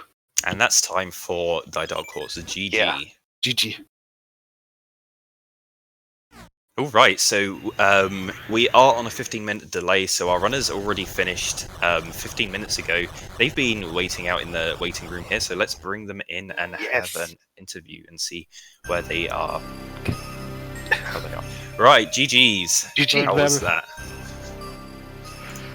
Terrible. Your band map. This was your seed, right?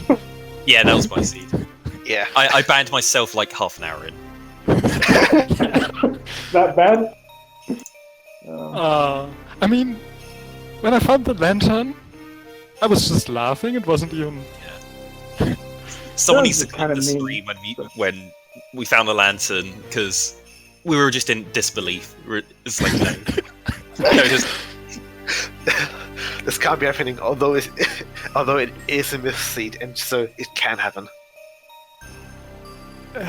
Still. so many horrible locations, that seed. Like the cane in Deepwood. That's pretty horrible. Yeah, you both took a while to get that. It could have been picked up much earlier, but Yeah, if you did early deep with the seed, that would have played out very differently. yeah, ThyDarkHorse, we saw you go into Deepwood really not really early on, but like fairly early, and you only did the quick checks and then decided to bail out. Yeah. I was scared of that early gas jar. I'm like, I'll go check Deepwood, and then I found nothing in the first place. Like, this is a dumb idea. And it wasn't. The cane was in there. Yeah, so we noticed your strategy a lot with this seed was just go and do the quick checks. Like, you would go to a location, you get those quick checks done, and it's like, okay, anything that takes too long, just going to skip it, and you go somewhere else and come back later if it needed to be. That's usually how I play anyway. Yeah, so that has paid off very well for you in the past in other seeds. You are seeded number 3 in this tournament, so it's obviously something that pays off. But when you're playing a myth seed, you don't want to do that because No. you have to go back so many times and do so much backtracking.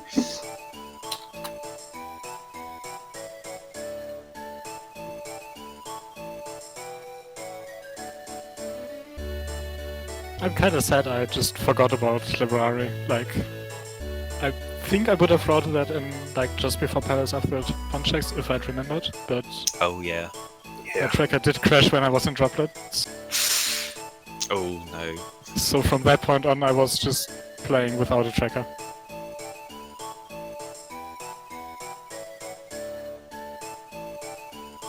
But I'm not sure that would have turned it around. Like, it would have possibly been close, but not. I don't think I would have finished before ThyDarkHorse did. Yeah, no, all of the required items were just in these horrible spots that it's not something you really want to gamble to go for. It's like, oh yeah, I'm going to gamble Deepwood basement or top of Palace of Winds for the forces. Like they're not things that you gamble for, so it's not. This wasn't something that you could, you could gamble a victory out of this. It's slow, methodical, 100% seed. Yeah, now that I think about it, if I had really remembered Library Cabin before Palace, I probably would have full cleared Fortress instead. And that might have been even worse. That was honestly my hope, was that you found the Caster Wild Keystone before you went to Palace. I'm like, oh, he'll full clear that, and I'll have Force Sword, and I won't have to do that. Yeah. That was my last chance, because I thought that Crane was the nail in the coffin. Yeah, except I also did that after. Yeah, you both Cable lost Flames. occasion Deeper Shrine. Yeah. I mean, Yeah. you had both even done the vanilla route up round to Cave of Flames and got all the way to where the Spiky Chew fight is without the cane. Wait, wasn't Cave of Flames completely barren this seed? Yeah, it was. Yeah, I don't think there was anything. Yeah, so it was completely avoidable. Yeah. And that did cost you a couple of minutes. Especially since you, ThyDarkHorse, Mountain had anything at all. Yeah. I think you quick warped back, or what was it, yesterday's race, or the race before that? I don't know. Never mind. I'm just confusing the races at the moment. Yeah, you had to climb up the mountain. You had to climb up the big wall twice because you went to the rain check, and then you were like, okay, I'm not going to go to Cave of Flames. Then you went, checked a couple of other locations. It's like, okay, there's nothing else I can do. I guess I'm going to go to Cave of Flames. Yeah. I looked at 3 choices: Deepwood, Temple of Droplets, or Cave of Flames. Oh wow. Yeah, well, although... After going and warping from range chest, I don't think I would have done the vanilla route at that point. Like, at that point, Deepwood. Well, okay, I guess he had already been to Deepwood once, though. Yeah, I think if you decide to do multiple traps on a dungeon, you want to do that either in TOD or in Deepwood Shrine, just because they are easy to reach even without the Ocarina.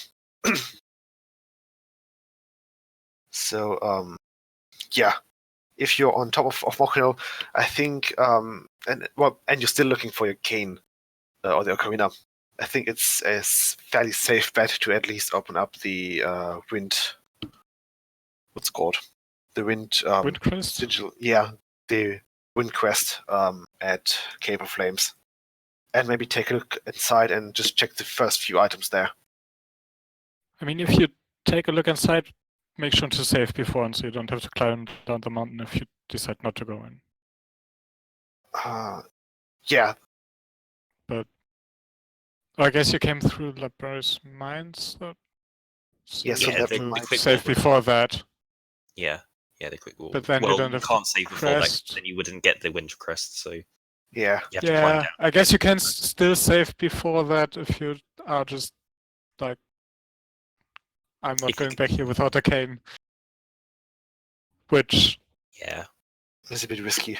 You're just gambling. You're gonna find a cane somewhere else then, and if you're gonna find a cane somewhere else, then I mean, don't go going to Cave Cave of Flames, I wasn't looking for the cane. I was looking for like the cape or the ocarina or something. Yeah, Mainly the cape, like.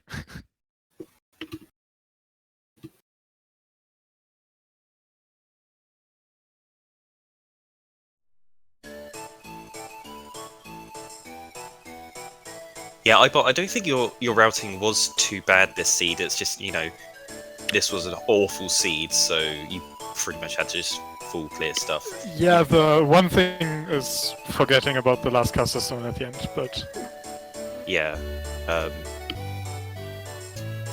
Yeah, I think just a lot of it was it was just dying a lot. yeah, that's. Did you guys think? Yeah, both of you died. Wait, I think ThyDarkHorse, I think you only died once on Veil I Falls. died right after the graveyard. Yeah, Yeah, I died a couple times. And yeah. Yeah, you died at the end of Temple of Droplets. yeah, but that was wasn't too just bad. after the red warp, so Yeah. it was fine. You got the Yeah. red warp, so it wasn't too bad at all. I remember you had a really rough death somewhere. I think it was Lost Woods. You died in Lost Woods, and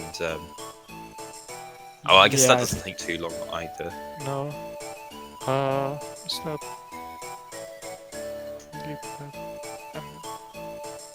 I mean, I would die at 12 volts after climbing up the wall to the Oh, yeah. golden thing there, but... Yeah, both of you died on Veil Falls, and I said both times, like, please just get the fairy tree that's like right outside Veil Falls. You run past a tree Yeah. with a doorway. There's a fairy fountain there with 3 fairies. Ah! Yeah, because I remember that in the future. So it's so much faster. Just go in there, slash your sword, bam, you're on. You get 12 hearts. Yeah. Yeah, that... The That would have been smart. also there's a tree directly south of the entrance of the forts. That's with the blockage there. If you Pegasus boot bonk into that tree, I think there's the highest chance that there will be a fairy spawn. Yeah, it's a very high chance that a fairy drops out of it. Yeah. I've only seen it once where a kinstone dropped out of it on the first bonk into there, but normally kinstones bonk out of the trees after you've done it multiple times, but normally the first time you bonk into a tree should always be a fairy. Yeah. So yeah, you both were actually on fairly low hearts. Well, not like maximum hearts, but your current heart count. Yeah. Which was quite interesting to see. I think Yeah, you were like above 10 hearts for a very long time. It was like between like 10 and 14 hearts for like the majority of the seed, but you just never picked up had any more like heart 5 pieces. heart containers. Yeah. Hour in. Like... Got all the heart early. What was the location that had, like, was it Castaway that had 3 heart containers or something? It was the beanstalk at Mount Colonel top that had, I believe, 4 heart pieces there. 3 or 4 heart pieces. Yeah, no, I mean actual heart containers. Heart containers. We didn't have, like, just... We Yeah, I were think very it healthy was- at the beginning because we found like 5 heart containers Was actually. it Western not Woods? just... I didn't notice. Yeah, Yeah, it was either Western I Woods or think Castle Wilds. I think it was in Castle Wilds that had like 3 heart containers and Yeah. made some very early healthy stuff. Like, got some health, but yeah.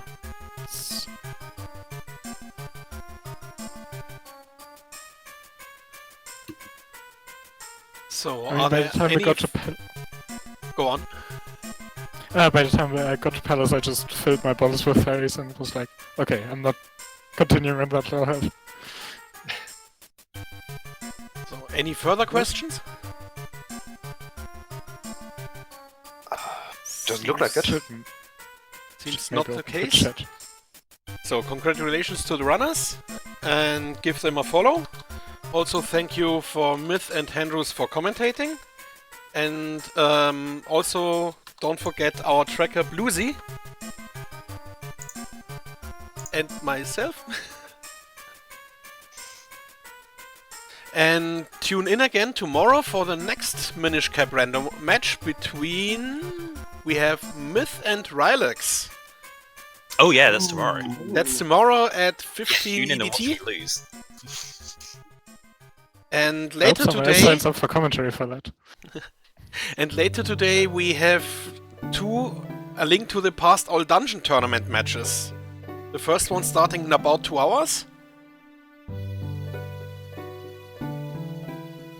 And